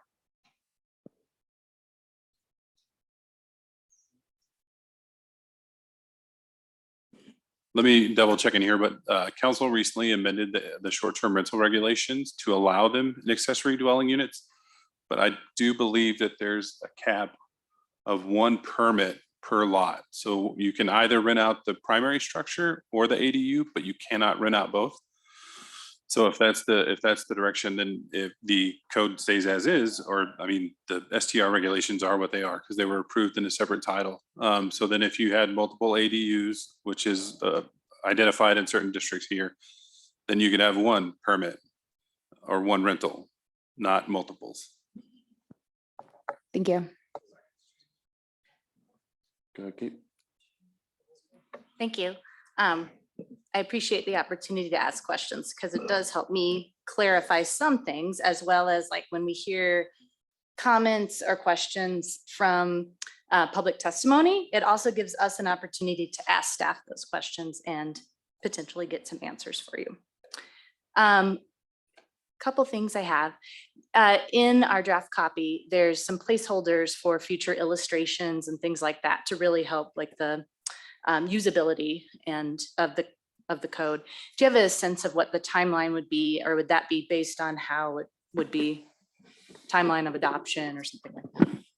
Yeah, our planned timeline is to have the graphics fully ready by the time the code becomes effective, should it be adopted. So, but we're also in a process where things can change. So we don't want to create a bunch of graphics for things that get edited. In general, we would be shooting for the end of August to have all of the graphics completed. The other reason for settings like this, we'll often find opportunities where a graphic needs to be created to clarify. So we might create new graphics as well. So it's a last step, and we would plan to have it completed by the time of publication of an adopted code. Thank you. And I had just a couple more. For the sustainability components, how or who will measure the significant performance levels? Is that an administrative review? Yeah, so that's leveraging an administrative adjustment. So the first threshold is staff. In that administrative adjustment process, generally, there's the ability for staff to elevate any either interpretation issues or discretionary items up to the planning commission to make a final determination. So if there were some that it wasn't clear, or if there's some where there were either policy questions involved, I would see those coming up to planning commission. Great. And then one last question in terms of the step back requirements for different height buildings. Can you just talk a little bit more about the purpose and what that will achieve, or the goals of that? Yeah, it's a little bit of just trying to manage the issue of building and development. So right now, the bulk plane in the code specifically says it does not apply to any units of 5, any building of 5 units or more. And so those can occur starting in R2B. So essentially, multi-unit buildings in R2B and all the way up through the MUR3 don't have any bulk plane standards. The second thing we looked at is some of those districts also allow up to 60 feet of height. That was reduced down to 40 feet for a few reasons. One, to get the districts kind of back in balance with each other. So one district wasn't out of, had some hidden or unintended bonus with it. The second reason was that's tying directly into what the root policy analysis said on the development capacity for affordable units. That 40-foot height limit was a key threshold to where now an incentive for up to 60, which was in the previous code, I believe it's in the MUR3B district, that would only be allowed if there was an affordable component contractually with the project. So with that, the bulk plan is then saying that, okay, if 40 is the threshold for most buildings, on 5-unit buildings, let's have them step back a certain distance from the side lot line and a certain distance from the front lot line to create some of that massing and reduce the scale of the buildings. In non-residential districts, there are some current provisions that deal with similar strategies. Those kick in at over 60 feet under the current code.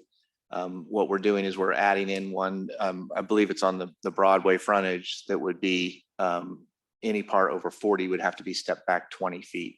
And there currently isn't a limit on that right now. So there's 3 or 4 different places where those step backs for multi-unit or mixed-use buildings are kicking in. And come back so in a second, Michelle, but I just wanted to clarify 2 things I heard. One, there was places that there was no bulk plane if you had over 5 units.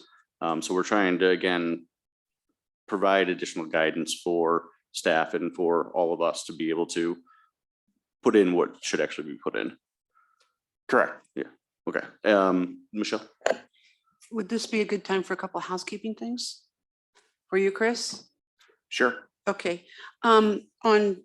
There's first few pages under chapter 8, landscape design, number 7. I didn't actually go back and look at where it's actually referring to the large tree and ornamental tree requirements. But as most people on the commission know, I work for a tree company, so anything trees stands out to me. So I apologize for that. But DBH, which is diameter at breast height, is when the tree is mature. Caliper is when the tree is a itty bitty baby measured 12 inches off the ground. So I just wanted, I don't know where that fits, but did you intend to have it for the small itty bitty tree being planted? Did you really mean caliper or did you mean DBH? I believe we meant caliper. There was a staff edit in the last 3 weeks to change everything to caliper, I believe. And so I think that's where we're going to be going Okay. forward. So that may be one that we missed. I just want to make sure everybody's, because Yeah. there's a big difference between how big fat it is than, so. And then just one other housekeeping thing, and I may be reading this whole thing totally wrong. But if you go to 16-1-5 administration on what page is this? 1.4, is that how they're, yeah, 1.4. It talks about administrative and review rules, and then it talks about officers and proceedings. And it seemed like that whole section 2, 3, and 4 should apply to all of the commissions, but the way it reads, it doesn't look like it's that way. So I don't know if it's just an oversight, because it's in the existing code that way too. So I just wanted to just touch base with staff and you and see if, because it goes into this whole thing about the Board of Adjustments and Appeals, and says they have to elect a chairman and all that stuff. And I think all that was true of all commissions. So I think there might be a labeling issue there, but I may be wrong. Yeah. One of the things, and maybe staff can fill me in specifically on Inglewood. One of the things we do in codes, the Board of Adjustments, the zoning adjustments, is usually created by the zoning ordinance itself, because they only exist by virtue of having a zoning ordinance. So oftentimes the zoning code may have to have a little bit more structural and appointment things for that board, whereas other boards and commissions have duties outside of the development code. So they're often set up by city code.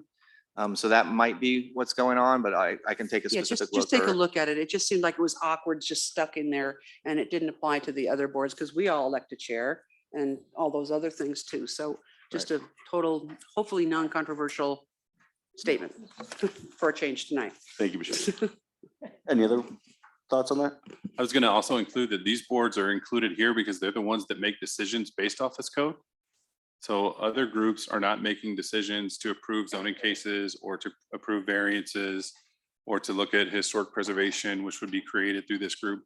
So that may be the other reason why these are included in the zoning ordinance, because these are all groups, boards and commissions that are making decisions based out of this or making decisions to alter or vary things or plan unit development, zoning cases, things of that nature. Yeah, I don't want to belabor the point, but just take a look at it. I think it's a little awkward the way it's written, so.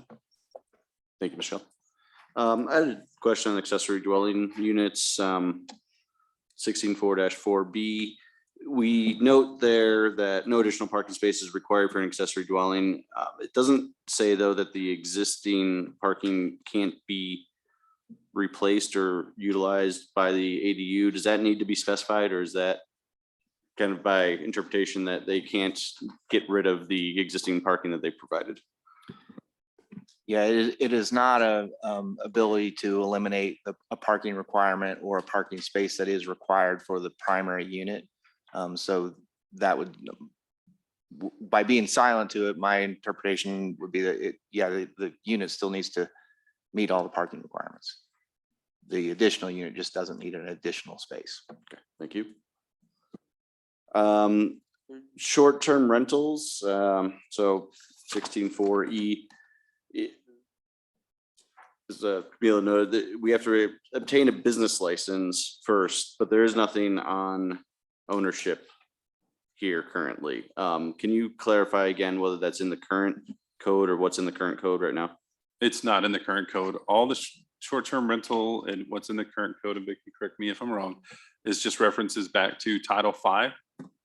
So let me read the correct section for you, which has been amended under a separate process. So it's Title V, Chapter 31 is our regulatory requirements for short-term rentals. That talks about, allowances, what your licensing requirements are.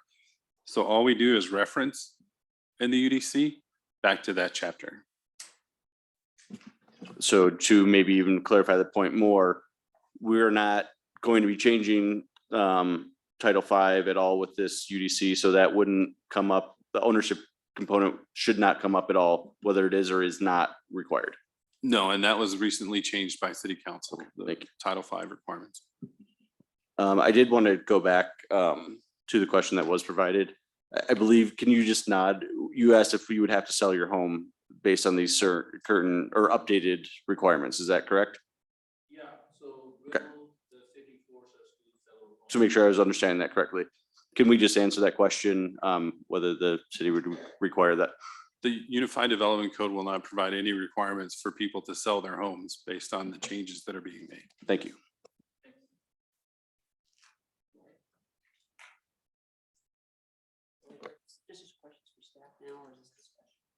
I believe it's questions based on the conversation that was had. We will again close the public hearing and then have additional discussion at that point. So with that, I do have a few other things I wanted to ask, but I'm happy to bring those up after the public hearings close. Carl, go ahead. What you need to make sure that you ask your questions of staff and the consultants during the public hearing. Once the public hearing is closed, that's generally just discussion again amongst the commission. Thank you for that So not clarification. with us. Okay, go ahead, Carl.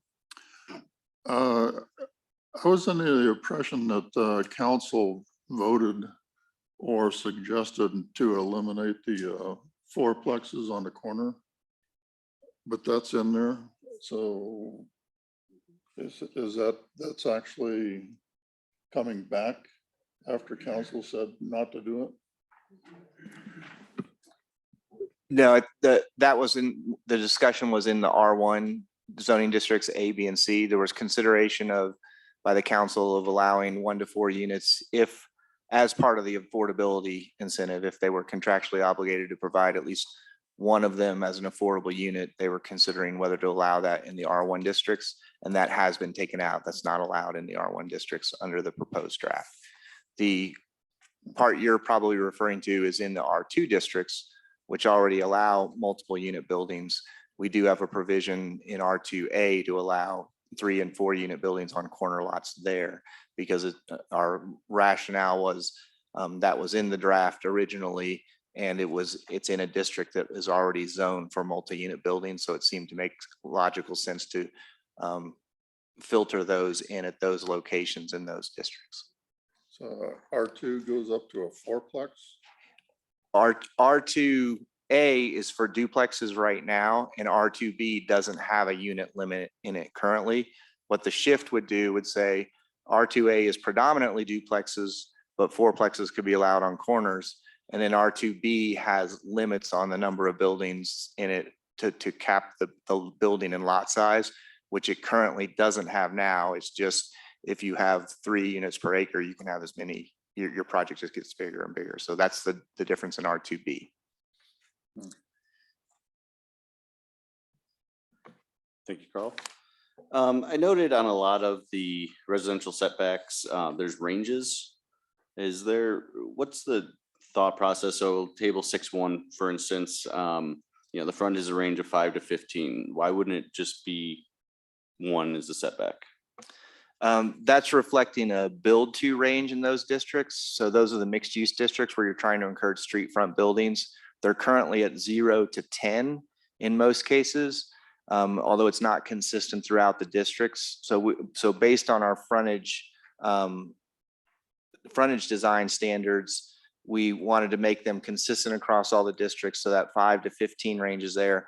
The reason we went up to 5 rather than 0 to 10 was to allow enough space for a development project perhaps to have to complete the streetscape if they're on streets where they don't have all of the amenities and it's just going from street to sidewalk to building and there's not streetscape amenities. We'd want that 5 extra feet to be incorporated into that in those cases.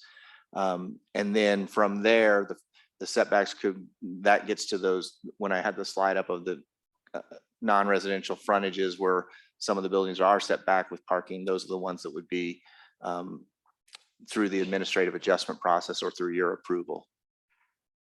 Thank you. So again, going from 0 really to 5 or more, depending on the. Yeah, right. location. Right now, most of them are 0 to 10. And to get specific to your question on why a range, that's interpreted as a build to. In other words, your building line has to be established between 0 and 10 feet now. Under this code, it would be between 5 and 15 feet unless you already had a completed streetscape, and then you could bump it up to the 0. But And then I guess similarly for the courtyard setup, again, can you maybe clarify why 5 to yeah, 25? the courtyard setup is reduced to 5 essentially because they're already fronting on a common open space, so that courtyard becomes essentially a shared front yard for all of those lots. Okay, about the ADUs. The maximum size is now 800 square feet, right? So if you had a garage that was 1,000 square feet and you wanted to build an ADU on top, you're still limited to 800 square feet, right? If you wanted to build it out, you'd have to get an administrative adjustment or a variance. Correct. And that would require a variance, not an administrative adjustment, just to clarify. Michelle? Yes, I had a question. I guess my first question is, why was the definition of a household changed? Previously, it was 1 or more people related by blood, marriage, adoption, foster kids, all that stuff, or 2 unrelated persons and their children living together in a dwelling unit. It has been changed now to the same basic beginning, but then or up to 4 unrelated adults and their children or legal dependents living together in a dwelling unit. Why was it changed? And that's a huge expansion of how many people can live in one dwelling unit. Yeah, that was a discussion at the council level. The current limit is 2, which actually, when you survey other communities, that's actually fairly low. And so it was discussed that it needed to be raised, and anywhere from 3 to 5 was discussed at the council level. And I believe they landed on 4 as a direction. From our perspective, 4 is comparable to other cities in the region. Most of them are at or right at that level. Some are higher. The provision that I think might be causing concern is, well, if those unrelateds have children themselves, should that be included in the number or not? And cities do address that slightly differently. Some say that number gets capped if it's unrelated people and their children, then there's a cap on that. And the 4 unrelated is just purely 4 unrelated individuals. But essentially it's dealing with the structure of a household and roommates and that type of situation. If I'm reading this room correctly, I think that that's sort of a big explosive point for people especially when you're coupling that with ADUs that potentially could have 4 units on a piece of property, 4 units with potentially 4 adults and everything that comes with those 4 adults.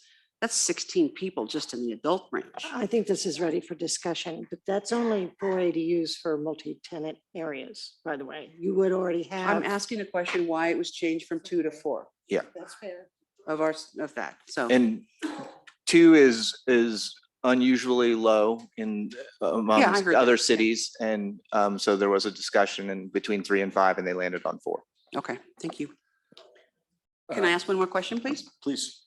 On your definitions, 16-4-1, under the 1 dwelling residential, you added, language was added to access to supporting this is under the 1 dwelling residential.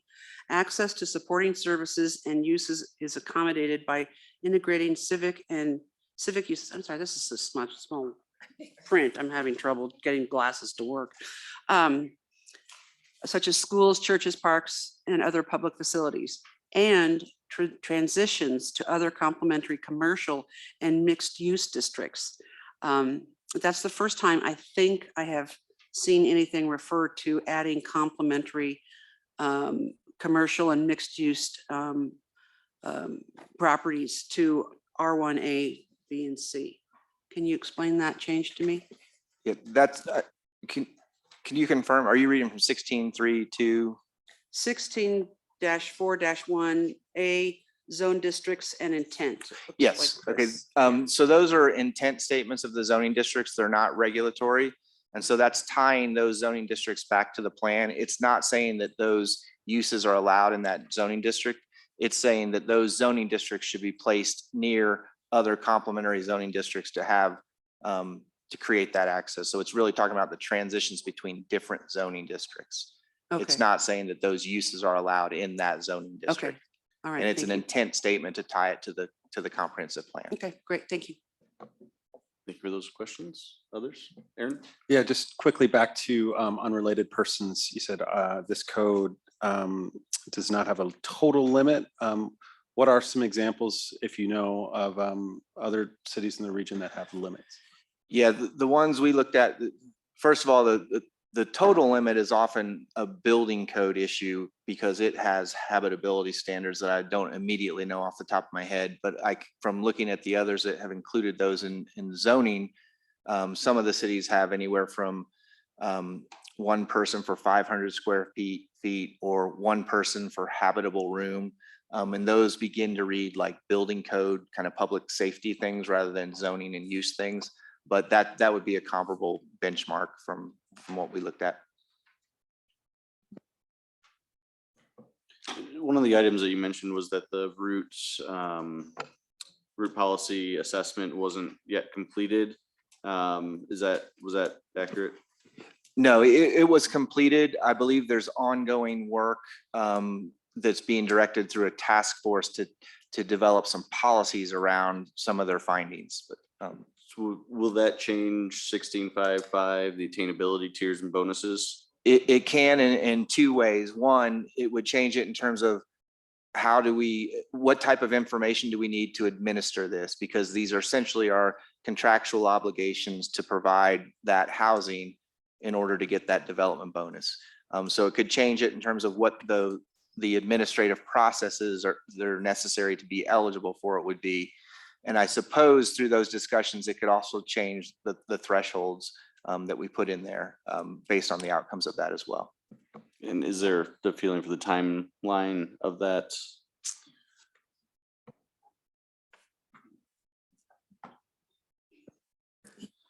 I believe the task force is planned for about 10 months to a year. But that's about all of the update on the timeline that I have at this moment. I guess when did it start? I get how much longer for that task force?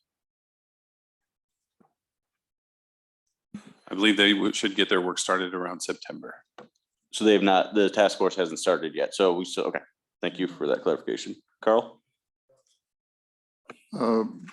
Basically, all these, the new codes are geared to increase density.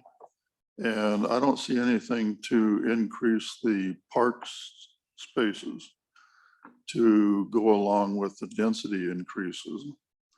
Like currently, the apartments that have been approved and built in the last couple of years is pretty much around 2,000 people. The parks have stayed the same. 2 years ago, I believe it was 2 years ago, Jason Park was, half of the park was closed because of the damage to the grass from overuse. And it's getting, they're building down there. So there's gonna be a lot more. If we had something that developer is required to open up some grass property somewhere, that would help with the parks people ratio. Yeah, there's 3 related things that will address that. First, there's an open space requirement that may or may not be public parks that hits a threshold that projects over 1 acre have to provide at least 15% of their development site as additional open space. So that could be some type of active or social spaces incorporated in their project, but may not necessarily be public. The other thing, we've rolled in your current approach to parks fees that trigger, there's a dedication requirement or there's a fee in lieu of dedication, which is often used in Inglewood because it's built out and finding acceptable land to dedicate is usually not occurring through development. So they will pay the park's fee on a per unit basis for those projects. Yeah, the fee doesn't add grass proper. Right, it becomes, at that point, it becomes a capital planning project rather than through the development project. And part of our final review, we coordinated with the Parks Department to review the language around the dedication of that type of property, and they had no changes to this information. Generally, that would come out of like a Parks Master Plan or something of that similar nature, where it would dictate if there's changes that need to be made through that, then we would go back and revise this code. If there's something that comes out of a park plan that kind of tells us that we need to change that. Mr. Brewster, can you clarify though that what Carl was asking about, that the fee in lieu is included? Yeah, It's in 16.3.5 in the subdivision civic and open space design. There's a per unit quantity, and then there's a cash in lieu that's subsection 6. That's mainly your current practices now. I have a question about ADUs again. I'm sorry to keep bouncing around here, but the owner occupancy requirement, can you talk a little bit about the background of that changing, and then also the impacts to, well, just the impacts of that change, and was that about the administrative burden of managing that? Just like a little more background on that. Yeah. It's a policy question purely. There's not necessarily any planning theory behind any of it, other than for this project, the direction was to attempt to remove impediments. I will say the current code, some of the filing requirements, at least code language wise, looked pretty daunting and intimidating. When we kind of parsed out the wording, there's ways to simplify that. So in other words, if you want to keep an owner occupancy requirement, we could build back in your current language, and we would just try to simplify it and maybe reduce some of the both burden on staff and an applicant of filing. That can be done through code adjustments. But whether to have it or not have it is a policy question. I think a lot of the reasons you hear for not having it is, well, that means the property will be more poorly maintained. Our belief is that's a property maintenance code issue that should apply whether it's owner occupied or not. However, if you feel that, well, that's we have a hard enough time enforcing things to begin with, this is going to just aggravate that and add more for us to enforce. That's probably a debatable policy point as well. And the direction to remove that from the ADU requirements actually came from one of our council study sessions. So it came out of there. There was some discussion about whether or not to include a sunset clause.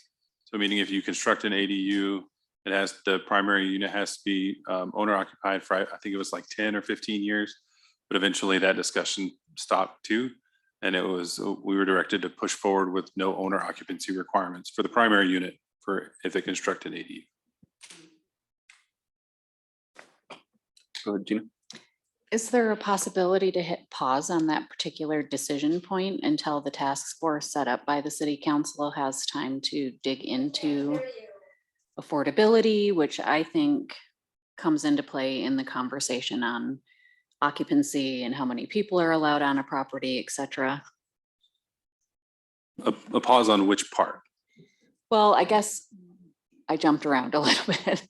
So we're talking owner occupancy, but I was thinking more of the number of people allowed to live in a residence on a property. I just feel like, it's a pain point for a lot of people that came to speak to us tonight. And the city is actively taking steps to set up the task force. And I feel like that's something that could be tackled by them without jumping to an immediate decision now. Get some recommendations from that task force and then do an update or amendment to the code a year from now when that task force is resolved. So I think that's certainly always an option. What your job is tasked to do is to make recommendations to council. Council is ultimately who's going to approve or deny this code.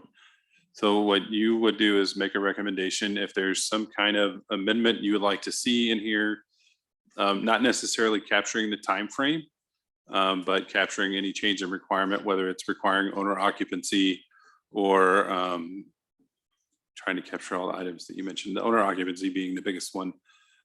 You can certainly have request or recommend to approve along with that amendment, and it would move forward to council that way, or the change to the definition of household unit, I think it is. If those are recommendations that you guys want to make, that those are amendments that your group wants to make as part of your recommendation, you can certainly do so. Council does have the ability to, move forward with those recommendations or not. Brian, one quick follow-up on that. Is there provisions in building code about limits to number of people in a unit? I would have to check with our building official on that one. I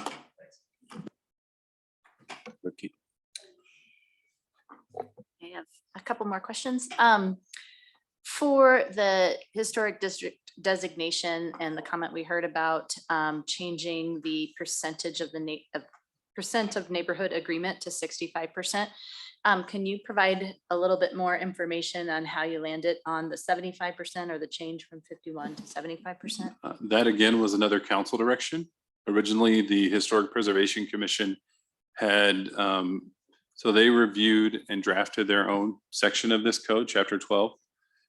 It went to council study session along with some code next items, and council directed to change that from I think it was 51% to the 75% requirement. I guess I have another question. There is some concerns brought up about, the possibility of absentee landlords and things like that. And there's so much that the code can do, but what are other policy tools cities may use to address issues like that in terms of, issues with renters or landlords? Is that typically in a code like this, or is it typically in some sort of complementary policy? As the outsider, I'll answer that first. We are used to that being addressed through outside elements, either, again, it's either, the root of it's usually a property maintenance issue. And so if you are enforcing property maintenance codes, some of the concerns go away. I think the bootstrapped issue is then, well, how do you enforce against someone that's not even here and doesn't even care? So cities that have gone and addressed that, either ramp up their enforcement, and you can enforce through liens and be as strict and as hard as you want on absentee landowners, or have a landlord registration system. We've worked in 2 or 3 cities that have those. We have not gone through the steps of drafting or implementing or administering those. They can be somewhat controversial because now everyone that wants to rent a home has to register. I don't know where Inglewood stands on that spectrum, but there are ways to address it outside of the development code.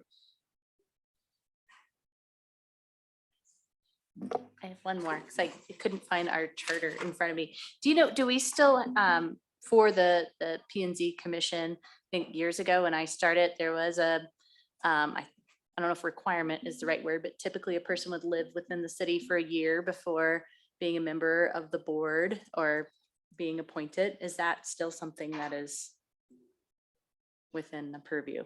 Not related to the land use code, but since it was brought up.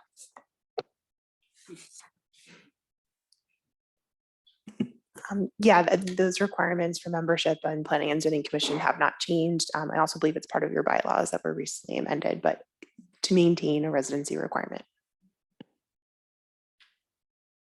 Thank you. I have a couple more also. One of which, the floodplain regulations, chapter 10. I know that we need to make sure, and I'm guessing you have, that these have been reviewed by CWCB and FEMA for approval to make sure that we're not violating NFIP requirements. Yeah, they did get full staff review from other departments. I won't speak, Brian would probably know better who that exactly was.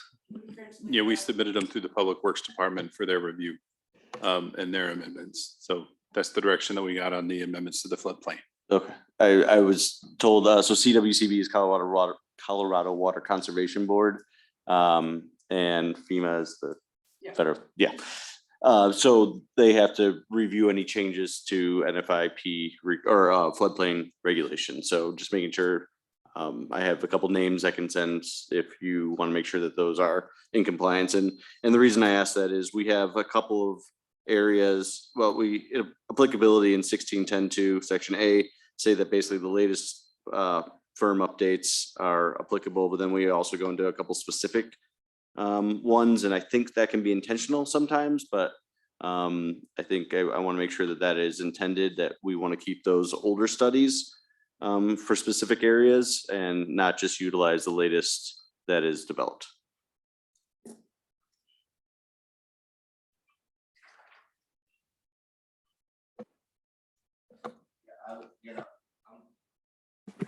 I'm deferring to the experts in public works that's what's intended, but I don't know the specifics of it. Thank you. And I guess, Brian, if we could just confirm that, and it sounds like you have. The other question I have, and maybe Michelle, you can help me out on this one. I think we talked about it earlier. I've been told that evergreens in the Front Range area really aren't applicable. And so should we be requiring evergreens as the tree that we are being requested to put in? There's all sizes and shapes and widths and tallness of all evergreens. So I don't think that, I think it'd be, I think it's, They're okay. yeah, they're okay. And as we all know from what happened in Highlands Ranch a couple weeks ago, the majority of the trees that were blown down were spruce and pine trees because they have a smaller root ball. But you know, little mugo pines and things like that are great. So I wouldn't necessarily make a determination on that. I thought it was more for an elevation, the way they sustain in the water usage of them.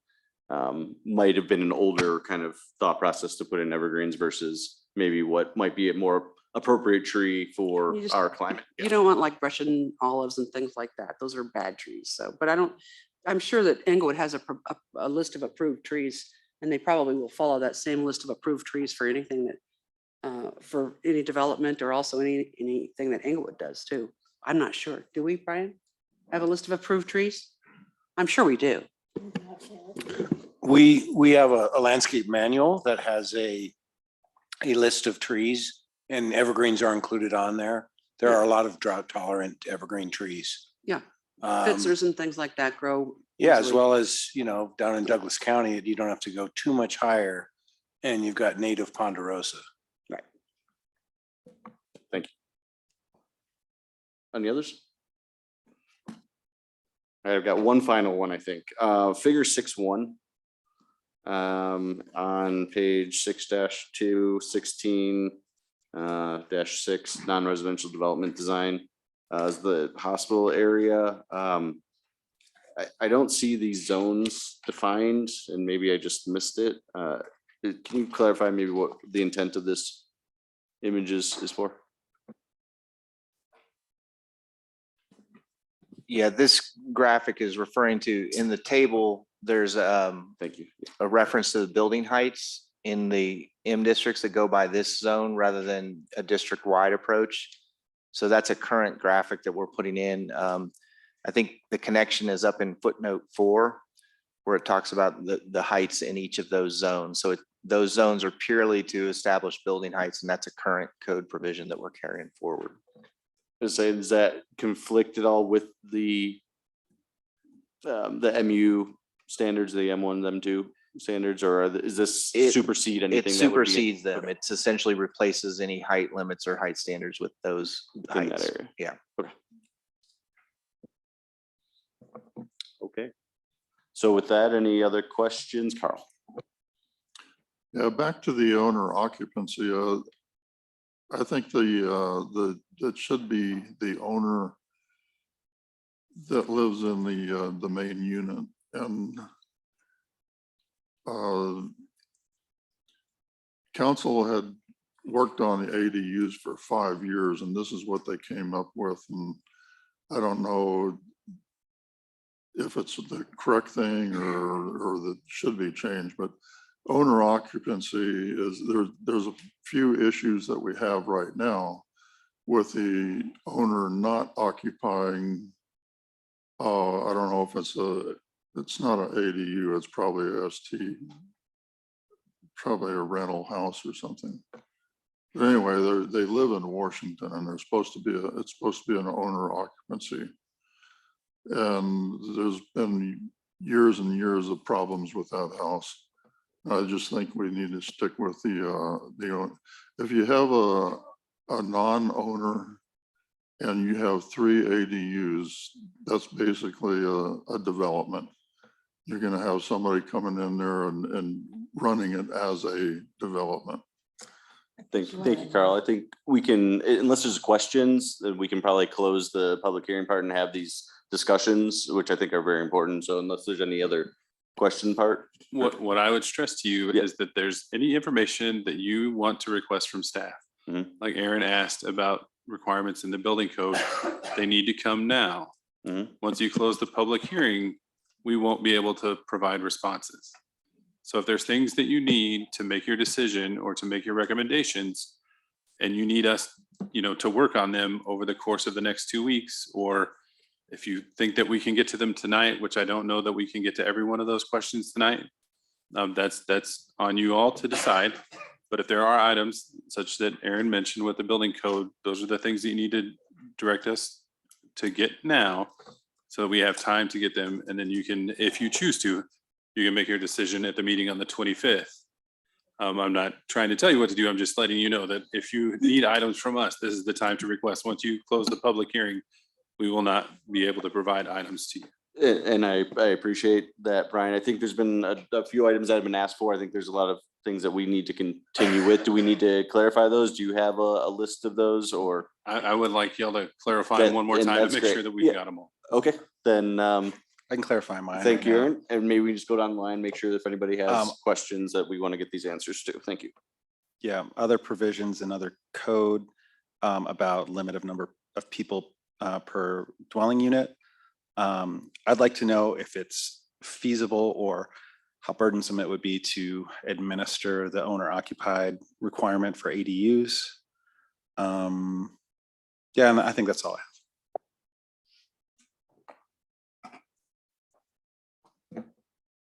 Any other specific ones? Yeah, I'd like go to ahead, add Tina. Yeah. on to what Erin just brought forward. If we could have just like a few bullet points of when these changes came into this draft, when the conversation happened at council and that decision to make those changes or send that back to us occurred, just so that I can have a timeline and snapshot of how that proceeded through the conversation. I think that would help in addition to what Erin's asked for. Okay. Very good. Go ahead, Michelle. I'm sorry, I'm easily confused, so I apologize. So Brian, are you asking for us to give you a list of the things we'd like to have you take a look at changing? Or can we do that in our discussion part afterwards? Or does that make any sense? No, that makes sense. So when it comes to things that you want to change, that can be part of your discussion. However, what this is about is making sure that any evidence, information you all need to make informed decisions, to have that discussion and to make those decisions, you all get before the close of the public hearing. So what that would be, if you know, again, for staff to provide additional information, things along those lines, so that we don't close the public hearing. So we're able to get that to you, so you can have that to consider. Because once the public hearing is closed, going through this process, we can't submit additional information to you, and you're limited to what's been presented. Okay, thank you very much. That really clarifies. I just want to make sure that myself and everybody else can get in what they need to talk about now. So thank you. And that kind of, I'm gonna have to build on that, but does that mean if we have additional questions that we need information on, that we cannot close the public hearing tonight? Or will we reopen the public hearing on the 25th? You can continue the public hearing to a date certain in order to get that information. Thank you. That's the clarification I think that we were looking for. Any other questions, Michelle, or others? No. I Go don't ahead, have any Brenda. questions of staff, but just process wise, I thought we closed the public hearing and then we vote and amend during that process, right? Yes, but if we need additional information, we have to ask for it during the public hearing portion. So one of the pieces that I'd like to clarify is that we have had the floodplain regulations reviewed by CWCB and FEMA. And that the studies that are being requested to continue on are the ones that we are intending, because I think we'd want to use the latest ones if at all possible. Okay, with that, any other, Kate? Yes. Of course, I have one more. It's also a process question. Typically, you know, when we have a smaller change or something that we're voting on, that we have specific criteria that we're voting or that we're looking at, would, when we're thinking about, you know, well, what we may change or how we may vote at a later date, does our criteria follow the amendments to the text of the land use code? So I'm sorry, I did not write this down, but in terms of that, it shall be made in the interest of promoting the health, safety, general welfare. And then there was like two criteria. One, it corrects an error in a current text of the title and a correction of such error, or two, that events, trends, or facts evidence after the last code had changed, or last code was adopted, have changed. Do you know the part that I'm referring to, and is that accurate then in terms of how we should think about our voting and our criteria when it comes to that time? Yes, that's correct. And that's the criteria that's set forth in Englewood Municipal Code regarding the Planning and Zoning Commission and Council when it comes to changes to Title 16. Can we also get a copy of that for the other commissioners? Absolutely, Just reference yes. to that. Thank you. And just one more, I guess, question on process. The public hearing though portion is going, if we continue, it would continue, but there would be no more public input provided. Is that correct? Because we've already closed that portion. Well, If you're continuing it to a date certain and you want to receive additional public comment, I would defer to the commission on how they want to go about that process. thank you. So typically we would close and then have discussion, but I think we need to have some discussion right now on what the commission members are feeling about whether we want to continue this for the next, it's 9:25 right now. Do we want to have these discussions now? Do we want to continue them to July 25th? Go ahead, Do Kate. you want me to put forward a motion to continue the public hearing and then we can discuss that? Nancy's bobbing her head up and down. Okay. That I'd like sounds to motion great. that we continue the public hearing to a date certain. I don't know if we've established that date yet, July July. 25th. to July 25th. And then we need I a will second. second that motion. Thank you. I guess we have to vote on that motion probably before we discuss, or can we discuss first? We need to have discussion first and then Perfect. vote. And for a point of order, can I just have the time that you would be continuing that to July 25th at 6:30 in this council chamber? Would that be what you are moving to do? Yes. Okay. Do you agree? Okay. Let's go down the line, Hope. Yes, I agree with that. Yes. Then we're not voting right now, just to clarify. So any discussion that we'd want to have. So just to clarify, Tina? I don't You have good? anything. Yeah, okay. It's a long process and we have a ton of information that we have been absorbing through over many years. And so I think it's nice to have a little bit more time to get more information and get ready for discussion later. So I guess my question is when we reopen the conversation on the 25th, if that's the date that this gets continued to, does it open with public? I'm just clarifying to make sure I understand. Does it open with public comment in that we are able to ask staff more questions, or will it open with our discussion? So I think that would be part of our conversation. Do we want to allow for additional public inputs on the next, July 25th? Carl? I think we ought to have more public input. We haven't come to any decision and the public hasn't either probably. So if they come up with something between now and the next meeting, this is something that we should be sure of what we're doing and how it's going to affect the city. The city is, the small town feel of the city that's a huge statement. That's why a lot of people have moved here, and we need to make sure that we don't basically destroy the city. Thank you, Carl. Brenda, it sounded like you had some additional conversation. Thank you. We appreciate your support. Yes, Brenda. Oh, no, I'm fine. We'll just open it to public comment, limited to 2 minutes. And so Sure. that we can just get think- our discussion going. That would be Yeah, great. exactly. I mean, I feel like we've gotten a lot of great information. I think that we're all discussing. I'll let others feed in before I give my input, but go ahead, Michelle. Well, I think it's always a good idea to listen to the public on everything, because otherwise it comes around in the end and kind of can surprise you and have not so good consequences. This is an enormous piece of basically legislation. So I would definitely allow more public comment, and I also think we should postpone it to the 25th, even though it's my birthday on the 25th, but that's okay. Well, happy birthday. I'll bring a early. cake, Okay, right? perfect. Yeah. So one thing I would maybe bring up in the interest of time in the 25th, because I think it is going to be a big discussion, is potentially if there's additional public comment, maybe new points of information that weren't brought up tonight could be discussed. I think there's a lot of really great feedback and important things that were said. But so that there's enough time to have the discussions and actually make some progress. Considering that.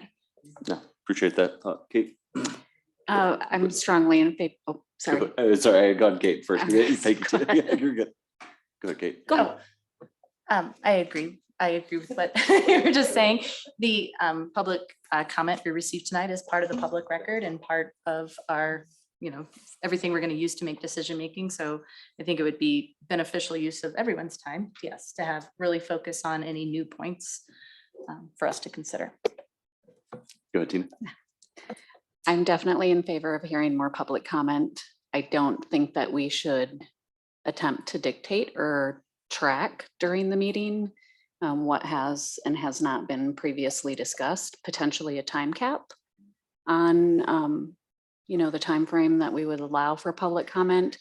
And then the only other request would be that us commissioners absolutely assure that we get all of our requests of staff out tonight, and that we hopefully don't have too much more of that on the 25th, so that we can start moving toward decision-making time. That's a good point. Aaron, before you go real quick, Vicky, can you confirm, can we set that time for the speakers? That's not something that is dictated within our code of bylaws or anything? You were talking about setting the time for 3 minutes. 3 to 2 or 3 to whatever 2, that might be. Yeah.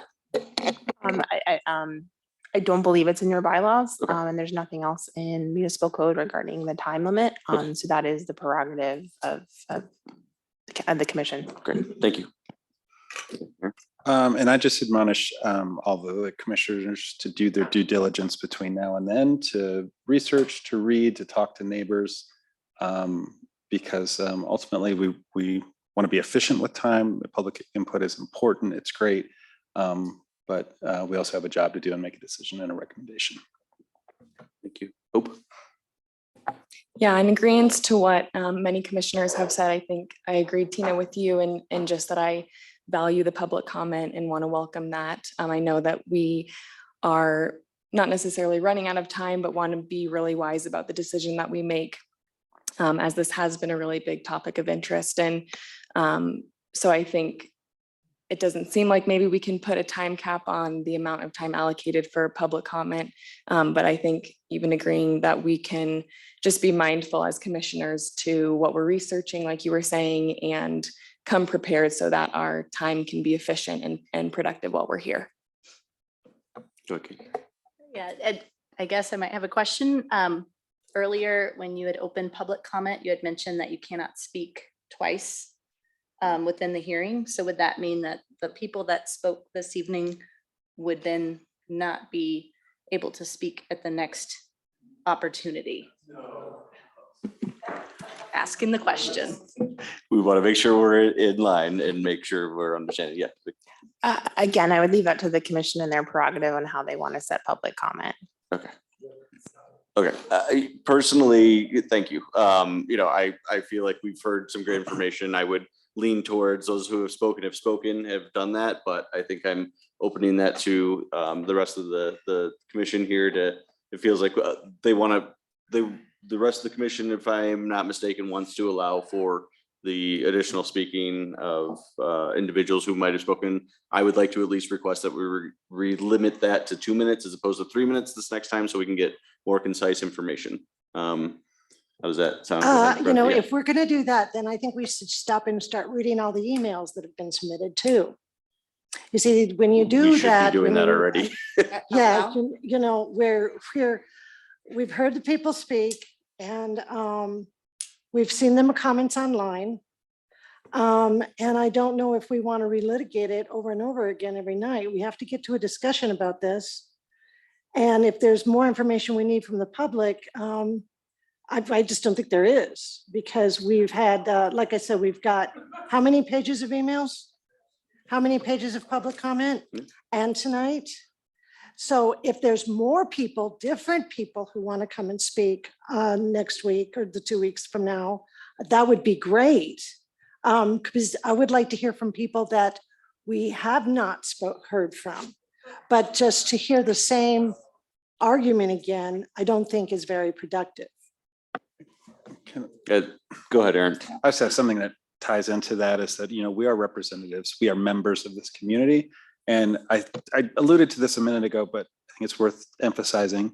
There's great that people are here, but there's people who can't make it here. There's people that we live next to, that we work with, that we sit next to at the watering hole, that we go to the gym with, that we need to be engaging the people around us as well, and gathering that input and bringing it here as well, because not everybody can come. People who have kids, people who are working in the evening, that kind of thing. So we need to acknowledge that that's part of our duty, is to gather some of that input as well. Okay, so with that, we've got a motion to continue to July 25th. Go ahead. Mr. Chair, if we could just clarify the list of items of evidence that you're wanting researched for next time. Please, that sounds great. Okay. I've got other provisions of other codes that are impacting the number of people in dwelling units, as well as the bullet points of the list of discussion from council, general timelines and snapshot of how that occurred. Number 2 was the difficulty of administering owner occupied requirements for ADUs, as well as the council timeline and discussion. And the third item is the confirmation of checking in on the floodplain requirements by CWC and FEMA. Matt, can I clarify? I think number 1, and Tina, I think you had requested that, or 1B, if you will, was a request for any of the changes? Or are you just talking about the household, head of household, or not head of household, I'm sorry, the household definition? I was referring to both the number of occupants allowed in a unit on a site as well as the owner occupancy, but those were the only 2 areas. Okay. So when that So- change came into the draft, when it went to council and then came back to us. Great. Thank you, Matt. Chair, that's the list that I have. One addition, in addition to just other codes that may exist in Inglewood, but perhaps other cities in the region that have a cap for a number of people in a dwelling unit. So if there's not something existing in our codes, what are some other common practices?